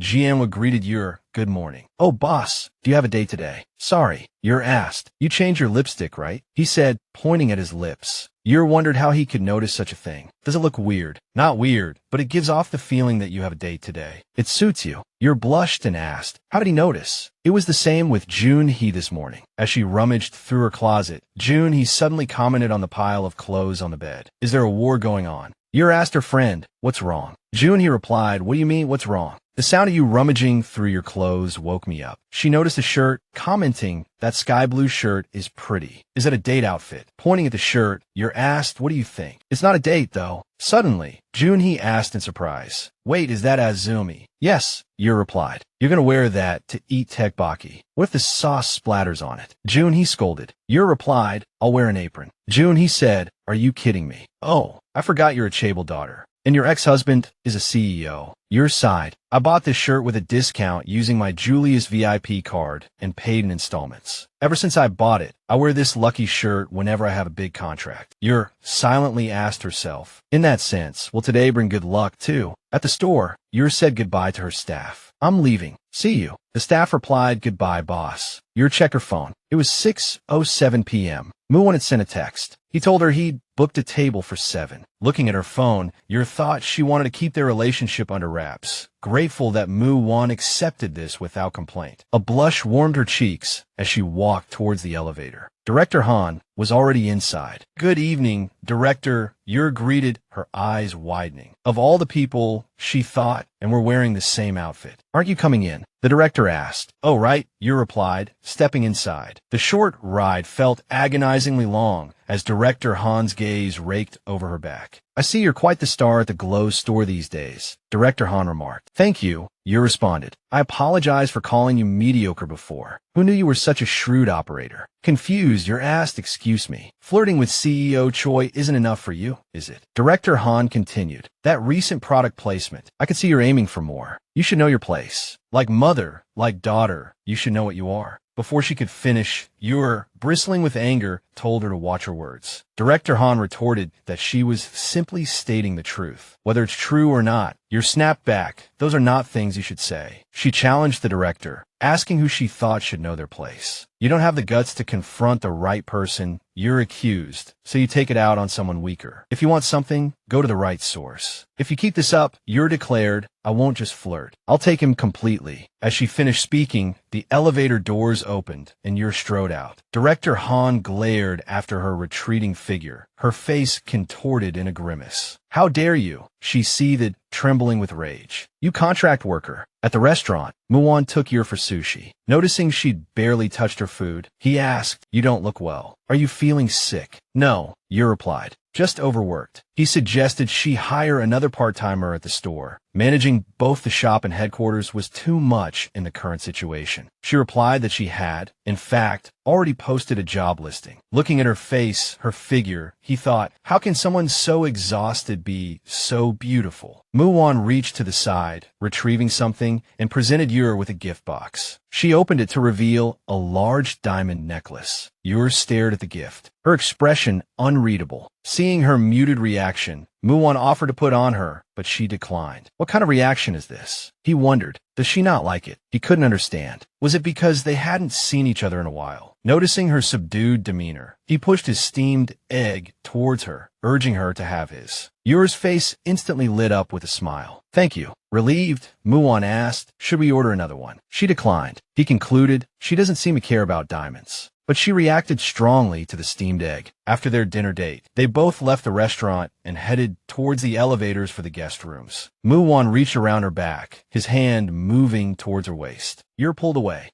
Confused, he caught her arm. "Wait," he said. "Why are you suddenly leaving?" Yuru frowned. "You asked me out on a date," she said. "Is this what you consider a date?" Muan was still bewildered. He didn't understand what he'd done wrong. Everything seemed to have gone well. Dinner, a gift, a hotel, what else could it be? Your thought. She asked Muan if he liked her, or just her body. Her question rendered him speechless. "Were you?" he started, but she cut him off. "You don't care about my feelings at all," she accused. From the dinner to the gift, even the journey to the restaurant, Muan hadn't consulted Yuru about anything regarding their date. She pulled away from his arm, explaining that she couldn't eat fish and a necklace wasn't appropriate for her current situation. Most importantly, she hadn't anticipated intimacy on their first date. A bead of sweat trickled down Mu Wan's face. Why hadn't he considered her preferences? Because he never had. Lost in thought, he watched Yuru walk away, declaring she would go on her own. He didn't need to escort her. "Wait," he called out. "Let me take you home, please." As they walked back, Muan admitted he hadn't known about her aversion to fish. They ate fish often at home. How had she managed? Yuru replied that Secretary Song always prepared something else for her. He was her husband, yet his own secretary knew something he didn't. The thought stung. Muan accompanied Yuru to Juni's apartment. Before going inside, Yuru returned the gift box. She thought it over and couldn't accept it. It was too extravagant for a first date. Muan took the box, asking what she meant by extravagant. He'd given her similar gifts before. Yuru explained that she was no longer the daughter-in-law of the Song Wang group. The necklace was too lavish for her current life, though she appreciated the gesture. With that, she turned and walked towards the entrance. Muan watched her disappear inside, heaving a sigh. He'd been far too careless about their date. Rubbing his head, he thought, God, this is hard. At Carpe Diem, June he informed a customer they were closed. The customer explained he was about to leave, but noticed the lights were still on. The owner asked, "Why are you here alone? Where's Mitsu?" He'd had to leave due to a family emergency. The owner commented that it was dangerous for a young woman to close up shop alone. June he apologized. He wasn't looking for an apology, the owner replied. "From now on, if you're closing alone, call me." He suggested they could finish faster if they worked together. Junie's mind drifted back to when Carpe Diem first opened. It was a large cafe in an upscale neighborhood, and she'd been curious about the owner. When she walked into Carpe Diem, he'd asked if she was there for the interview. They'd both pointed at each other in surprise. Another, earlier memory surfaced. The man at her table during Yuru's wedding was him. She'd been crying, and he'd offered her a handkerchief, saying, "You'll ruin your makeup." Chatting at the counter, Wu Jianyang remarked, "I remember you. I've never seen anyone cry so hard at a friend's wedding." In the 2 years they'd worked together, June he had found him to be a genuinely kind person. Back in the present, June he asked, "Since you're here, would you like some tea?" Wu Jianyang replied that tea would be fine, but could he try the sangria she'd made the other day? As June he prepared the drink, Wu Jianyang stepped away to answer his phone. "How could you do this? If I'd known, I wouldn't have come." "Mom, listen to me. Think about my age. How can you set me up with a 24-year-old? If it were your daughter, would you make her meet a divorced man 10 years older than her?" "All right, I'm not going to argue. I'm leaving. Returning to the counter, Junhee said, "So, you were on a blind date?" Wu Jianyang replied, "My mother said she was taking me to a concert. A female vocalist concert." Junhee laughed. "Oh, so your mom took you backstage for an introduction and then disappeared. Do you have a hidden camera on me or something?" he asked. Junhee replied that a customer had told her that's how blind dates work these days. After finishing his drink, Wu Jianyang said, "This is really good. It's a shame to drink it alone. Want one?" Junhee replied, "Just one." They chatted over their drinks. Wu Jianyang asked Junhee if she knew that Mu Wan and Yuru had been seeing each other again. Junhee replied that yes. She assumed they were on a date today. Wu Jianyang seemed surprised that Junhee was also aware of this. Junhee replied that of course she would know. She and Yuru were roommates after all. Wu Jianyang thought it was interesting to see them become good friends, because the two of them seemed so different. He pressed on, asking how long they had known each other. Junhee told him they met during their sophomore year and became close during a field trip in their junior year. He remarked that they must have had a lot of fun on that field trip. Junhee said she had an appendectomy in Japan. He asked with surprised concern what had happened. Junhee explained that her stomach had started hurting a few days before the field trip. She thought she could ignore it because she really wanted to go, but as soon as she got on the plane, the pain became unbearable. Junhee recalled the trip, how Yuru had opened the door to find her groaning in pain, solicitously asking if she was all right, having heard that Junhee was ill. So she came to check on her. Seeing Junhee lying on the tatami mat, sweating and moaning, she yelled, "Junhee, help!" Yuru found Junhee and took her to the emergency room. Wu Jianyang responded that it must have been a tough time. Junhee said it was even tougher after the surgery. Because her parents' passports had expired, it took them 3 days to renew them before they could get to Japan. So Yuru stayed with her until they arrived. Wu Jianyang replied that Yuru was amazing. That wasn't an easy thing to do. After recounting her friendship with Yuru to Wu Jianyang, Junhee asked him when he and Mu Wan became friends. He replied, "Probably before we were born." She asked, confused, what? Wu Jianyang further explained that their fathers were childhood friends, so they had no choice. Of course, they used to fight a lot when they were kids. A slightly tipsy Junhee asked, "The two of you?" Wu Jianyang rambled on. "You know, it was easy back then. That was before he started getting tall, so he was shorter than me." A displeased voice came from behind, asking who was shorter. Wu Jianyang abruptly stood up and asked, "What are you doing here?" Muan asked, "Can I be here?" Wu Jianyang pushed Mu Wan away from the counter, saying, "You shouldn't be here. Aren't you supposed to be on a date?" Muan replied sullenly, "Be quiet." Junhee thought something must have happened. She said, "Boss, I'll just clean this up and go." Wu Jianyang told her to do so. "Junhee, do you know what kind of food Yuru likes?" A puzzled Junhee asked food. She said Yuru eats anything but fish. She likes eggs, but absolutely no fish, and asked if Yuru had said anything. Muan replied uncertainly, "Not really." Wu Jianyang looked at Mu Wan and snorted. Some things couldn't be said in front of his wife's friend. Muan replied, "Anyway, I didn't know she couldn't eat fish at all." She couldn't understand how he wouldn't know, asking, "Didn't you two ever eat together in those 2 years?" Muan replied, "It's not like that, but since she didn't show it, I didn't know." Junhee sighed, pulling out her phone to offer information, saying, "Well, Yura's been wanting to go to this place lately after seeing it on TV." Muan asked where. She showed her phone to Mu Wan and Wu Jianyang. They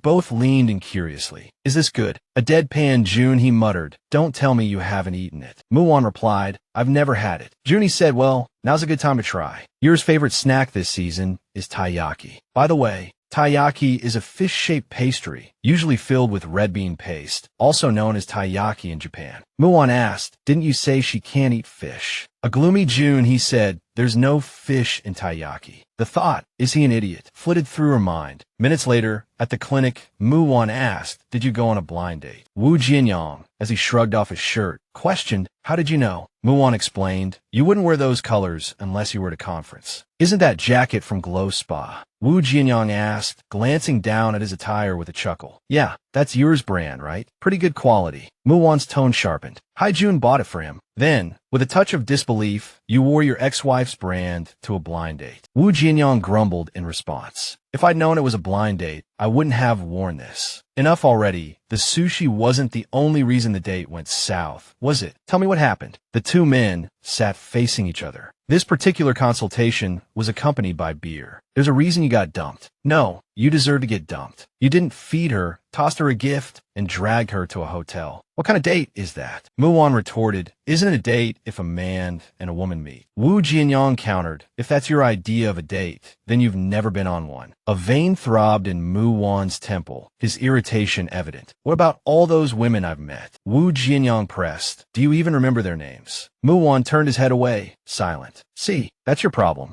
You only care about what's convenient for you. If you're going to be in a proper relationship, you need to consider the other person first. Crushing the empty beer can in his hand, Mu Wan shot back. If you're so wise, why did you get divorced? Wu Jianyang placed his hands on his hips, a disgruntled expression on his face. Forget it, I shouldn't have said anything. Oh, about that LJ partner you asked me about the other day, Mrs. Chung happened to know something. It's a shell corporation set up by CNN Holdings. CNN Holdings. Mu Wan mused, a thoughtful frown creasing his brow. CNN Holdings is too big. I went fishing for a minnow and hooked a whale. Wu Jianyang elaborated, I suspect it was established to handle illegal mergers and acquisitions, masked by some clever maneuvering. Very few people know it's connected to the CNN Holdings Group. But why are you asking about this? Muan replied, I know someone who works there. A former prosecutor from a government financial regulatory agency is now the general counsel at AMN. Working at a company that handles illegal activities, what's he thinking? Back at Junie's apartment, as she arrived home,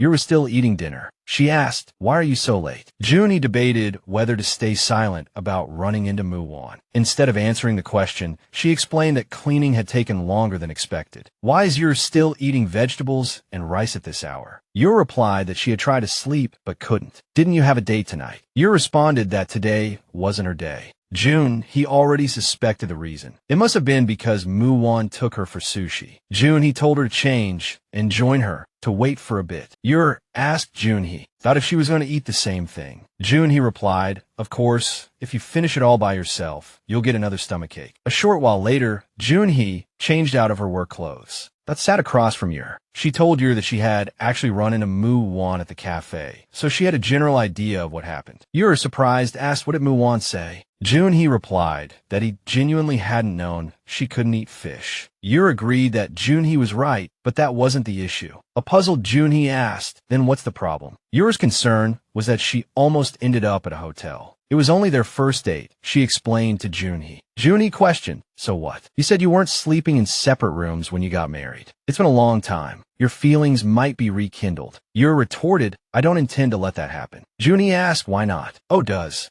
Mu Wan have any, particular kinks? Or does he look good, but is actually weak? Junhee teased. Yuru blushed, a shy flush creeping up her neck. It's not like that, she replied. He doesn't have any kinks, and he's not weak. Junhee replied, physical intimacy isn't a requirement for dating. You're right, Yuru agreed, but the two of you aren't like other dating couples. That's my point, Yuru continued. I want a different kind of relationship this time. Thinking back, she wasn't sure what kind of person she was to Mu Wan. If you feel that way, Junhee suggested, then show Mu Wan the real you. What do you mean? Yuru asked, perplexed. Junhee explained, a husband not knowing. What his wife can't eat is one thing, but keeping everything bottled up inside like you do is another. Junhee knew Yuru was the type to keep her feelings hidden. But if Yuru wanted a different relationship than she had in the past, she needed to put in some effort too. Just then, a text message arrived from Mu Wan, asking if she was free for dinner tomorrow and letting her choose the place. Yuru replied that she would be a little late tomorrow because of a deadline. Mu Wan replied that it was okay, and they agreed to meet tomorrow. At that moment, she realized he was making an effort. She recalled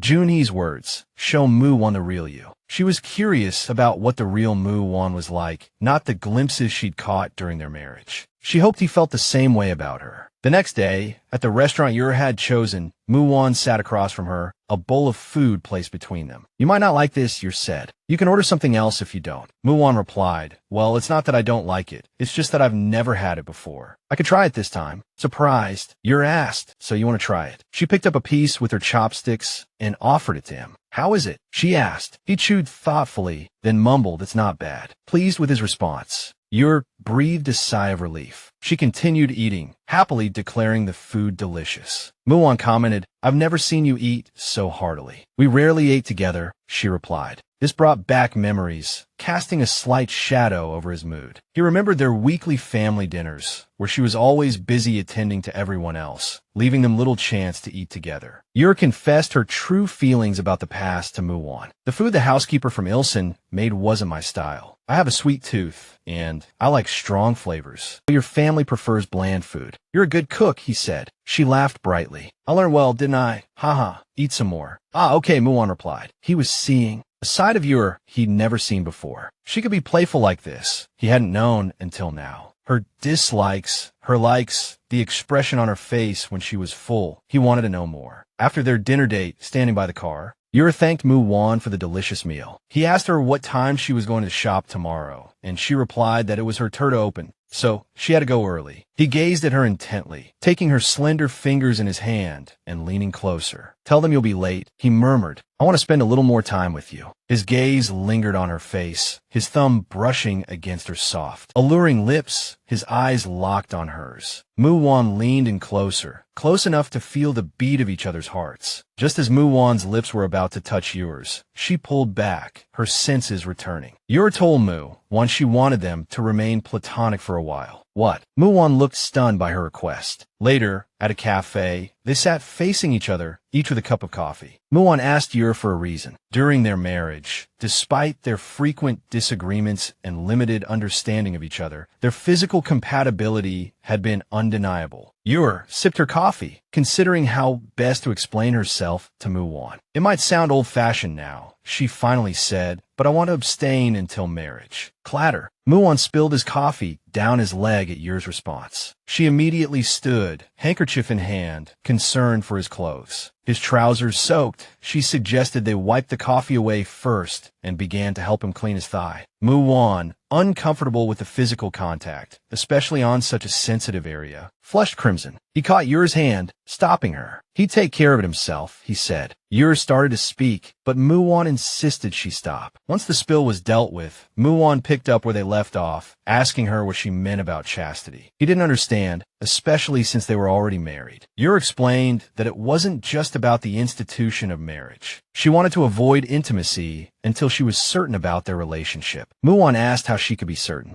Was she saying the same thing as before, that he was only doing this because of her body? As he spoke the words, he thought, well, it wasn't entirely untrue. But if he were only interested in her body, this whole thing wouldn't be such a headache. Why bother with all the effort? Yuru's voice broke through his thoughts. She told him it was quite the opposite. Her answer caught him off guard. It took him a moment to process. She blushed, remembering the times she had almost given in to him. It was about herself, she told him. She was worried that she might be doing this because of his body. Mu Wan finally understood her perspective. The sight of her shyly blushing drove him crazy. Relieved, he said it was a good thing she was attracted to him. Yuru disagreed. Physical attraction wasn't everything when it came to being attracted to someone. Of course it wasn't everything. Mu Wan asked why it mattered so much. It wasn't like they were holding hands and kissing on their first meeting. He remembered her body clearly, her voice, her touch, everything. If they were starting their relationship from scratch, he wouldn't be arguing this. He would just let things flow naturally. Yuru insisted they had a lot to consider, so she wanted to be careful. For her, this relationship was about building confidence in her feelings for him. So she pleaded with him to give her some time. Mu Wan stared at Yuru without answering, making her nervous. She felt like nothing she said was getting through.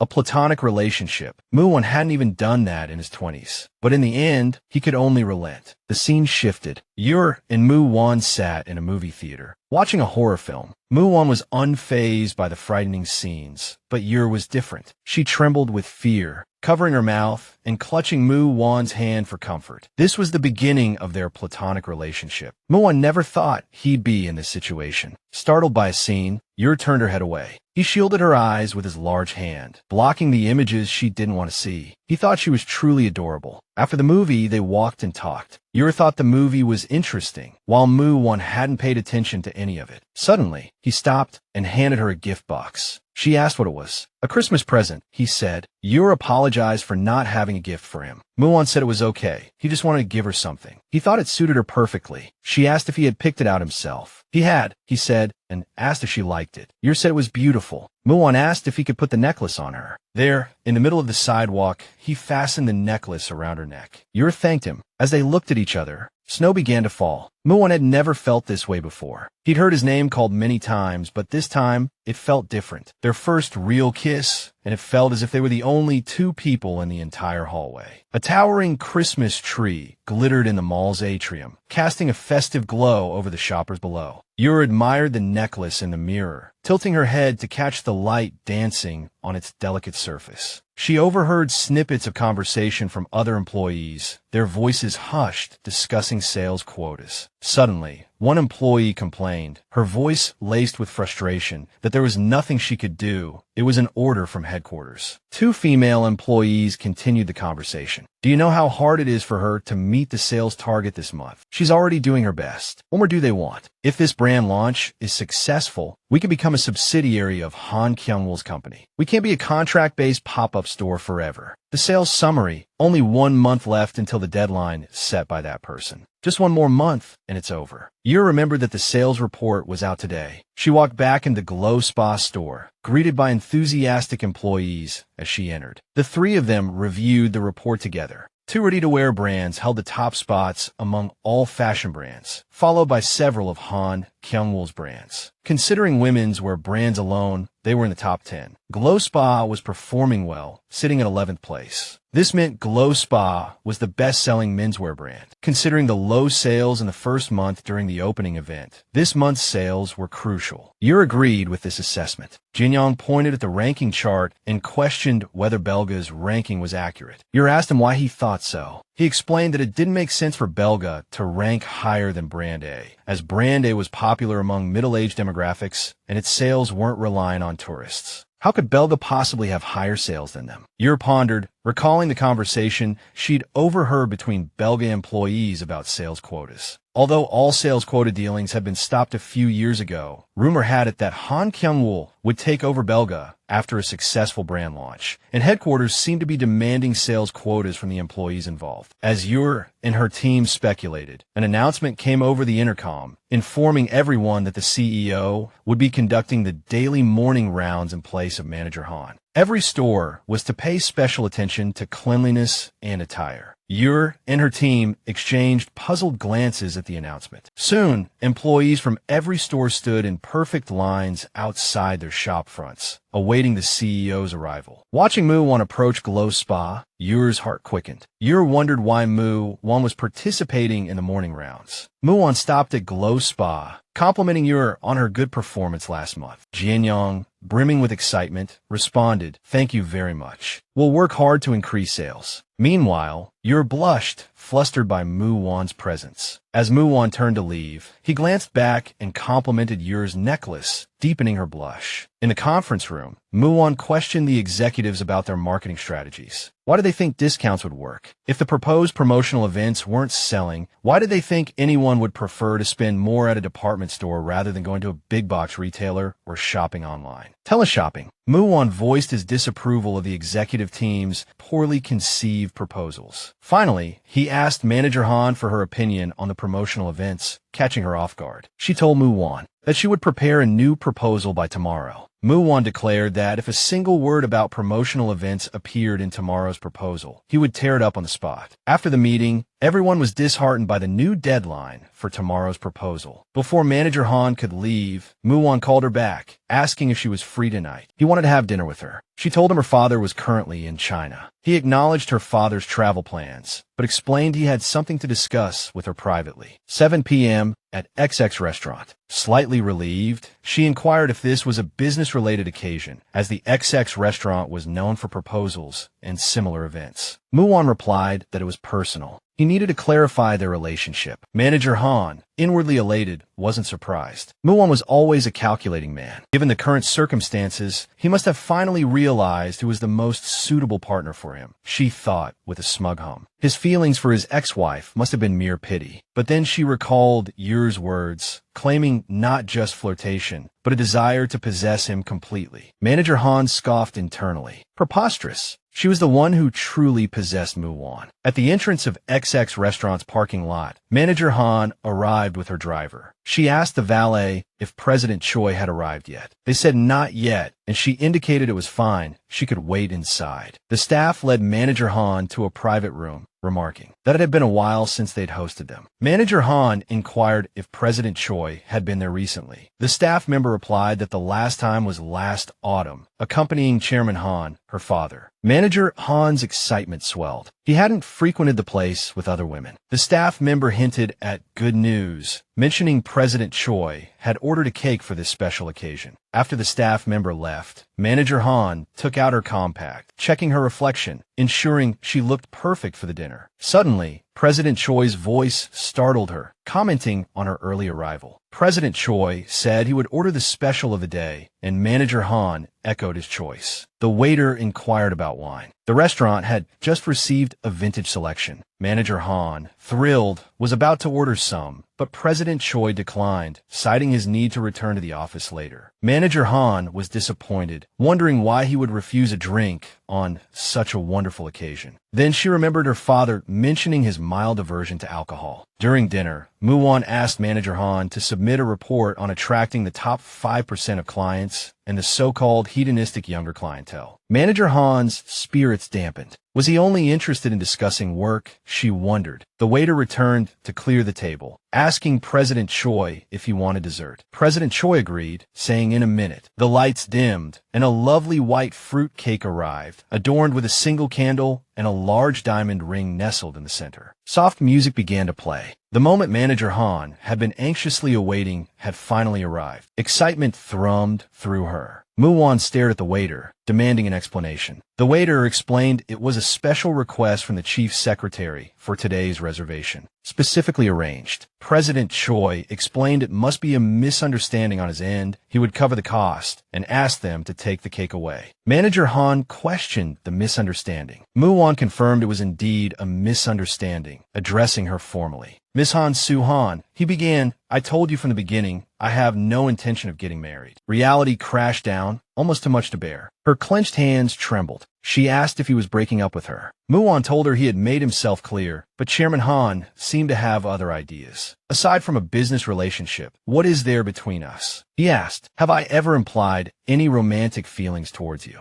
Miss Han Su-han, he continued, his voice firm, I maintain a very satisfactory and mutually beneficial business partnership with Chairman Han, and I hope nothing will occur to make either of us uncomfortable. She asked if it was because of that woman. That woman? Muan questioned. Your ex-wife, she spat. You're the employee at Glow Spa. Are you two back together? Muan replied that this had nothing to do with Yuru. Even without Yuru, he had no intention of marrying her. Manager Han Heisu's brow furrowed. How could Muan insult her so? He retorted, asking if she truly considered this an insult. She should know that Yuru Lee wasn't someone she could look down upon. Manager Han argued back, but Muan slammed his hand on the table and stood. He told Han Heisu in no uncertain terms that she was free to choose how she mediated things between him and Chairman Han. But if she made the person he cherished cry again, there would be no room for forgiveness. A furious Manager Han demanded to know what Yuru had that she didn't. Why couldn't it be her? After her outburst, she regretted her impulsiveness. As Muan left, he told her, you're not Yuru Lee. That's all there is to it. Secretary Kim, already exhausted, was now being berated. He'd accompanied the CEO to the party, but what had he been doing during the photo op? Secretary Kim could only weep and apologize. Suddenly, Muan pushed open the door, startling the two secretaries who'd been huddled together, crying. In Muan's office, President who reported that all the articles would be taken down by the end of the day. They had also removed related content from trending searches and identified the source, and the website that first reported the news. The problem was that the news had already been widely shared, so completely burying it wouldn't be easy. Muan asked if his aunt was involved. President who believed she wasn't. If the informant had approached Madame Yum, they wouldn't have been able to take down the articles so easily. He was sure the informant thought he'd be living the high life, but their reputation far exceeded the informant's imagination. Muan asked if they should just make everything public. He wasn't dating someone he shouldn't be, and it wasn't uncommon for divorced couples to reconcile. President who explained that President Yoon's case wasn't over yet, and they were trying to avoid any connection with Yusin Group. Revealing Yuru Lee's identity to the public would be a very risky move, and it wouldn't be good for her either, as she was trying to live a quiet life. Simply waiting for things to blow over could cause unexpected damage. Muan asked if President Yoon had any suggestions. President Yoon asked if Mu Wan had considered ending his relationship with Yuru. Mu Wan explained that after his divorce, he'd decided not to mix business with his personal life. President Yoon said that since Mu Wan had made up his mind, he wouldn't bring it up again. However, he advised Mu Wan to be careful lately, as there would be many reporters following him. He also suggested that Yuru temporarily leave the country, if she agreed. Mu Wan gazed out the large window, watching the sun begin to set, and considered Yuru's situation. The contract was about to be finalized, and seeing as her work had already made arrangements for her, leaving the country would be natural. China was close by, and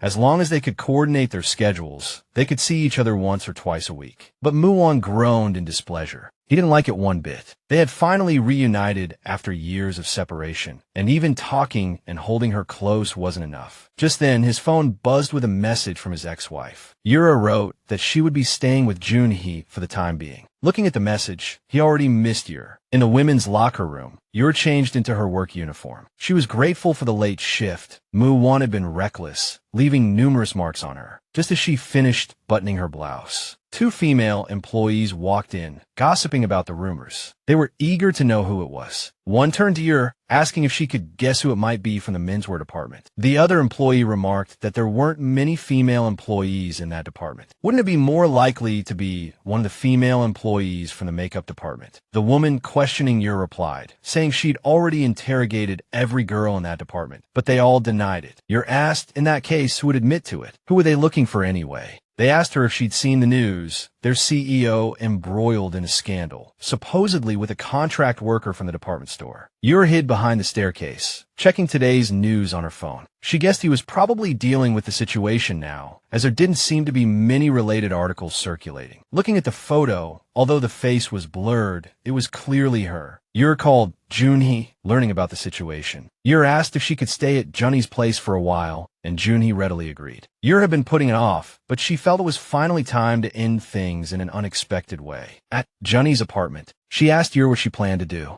Yuru said that headquarters had already found a replacement for her, and she needed to return to the United States. Junhee asked what about Mu Wan. Yuru said they needed to break up. Junhee felt heartbroken. They had already broken up once, and now they had to do it again. Yuru said she had known all along that if Yoon's video became a problem, she couldn't be with Mu Wan. Yuru poured herself a glass of soju and drank it all in one gulp. Junhee disagreed. Yuru hadn't done anything wrong, and she wasn't even blood-related to Junhee, so why did it have to be this way? She had suffered enough in Songbuk-dong. If she were an ordinary person, it wouldn't matter. Yuru replied that people didn't care what she had gone through in Songbuk-dong. Regardless of whether she was blood-related to Yoon or not, people would only remember her as the sister of a mentally ill person and criticize her, Muan, and the Sungwon group. The Sungwon group was doing everything they could to hide the fact that she and Mu Wan were once married. So if she were exposed now, it would have a severely negative impact on Mu Wan and the Sungwon group. Junhee retorted that it still wasn't right. They loved each other so much, yet they had to break up. Yuru said tearfully that it was precisely because she loved him that she made this choice. Although she had known the ending all along, she had delayed it because she wanted to be happy with him during her time here. It was all because she was too greedy. As Junhee went over to comfort her, tears streamed down Yuru's face. Yuru thought she had dreamed of Mu Wan, but wasn't quite sure. When she woke up, Junhee was making breakfast in the kitchen.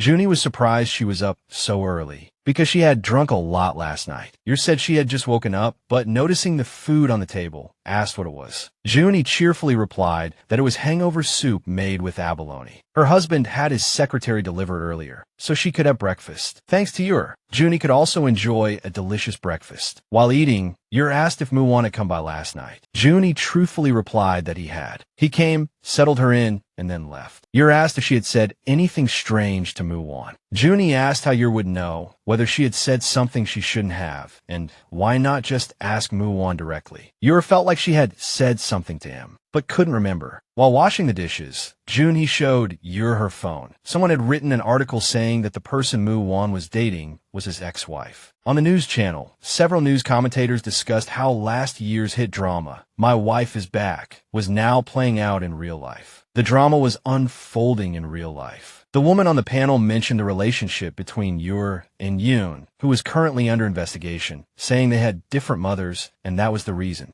Uruay had never made a public appearance, and the Star Road incident was widely speculated to be the cause of their divorce. News commentators continued to dissect Yuru and Mu Wan's past, and speculate on the reasons behind their separation. Muan watched the news until the doorbell rang. Before he could even switch off the television, Yuru burst through the door, demanding to know what he thought he was doing. She stood before him, bristling with frustration at his actions, while he calmly asked if she'd had the hangover soup he'd sent. She brushed past the question, saying that wasn't the point. Why had he made that statement? She was about to leave for America, and if he had just waited a little longer, the issue would have resolved itself. Muan stood up, reiterating that she had said she didn't want to break up with him. She had said it just yesterday. Yuru floundered, saying that she had been drunk and didn't even remember saying that. Yuru paused, gathering her thoughts, then told him those words meant nothing. So why had he acted on them? Because of him, she trailed off, cut short by Mu Wan. Your mother sent you to Songbeek-dong out of goodwill, and your father turned a blind eye to everything that happened to you because he thought it was the best he could do for you. But did any of that truly make you happy? He hadn't intended to break up with her from the start, though he had considered it, worried that the situation was too much for her, that she might not be able to handle it. But now he knew she felt the same way he did. There was no reason for them to doubt their relationship any longer.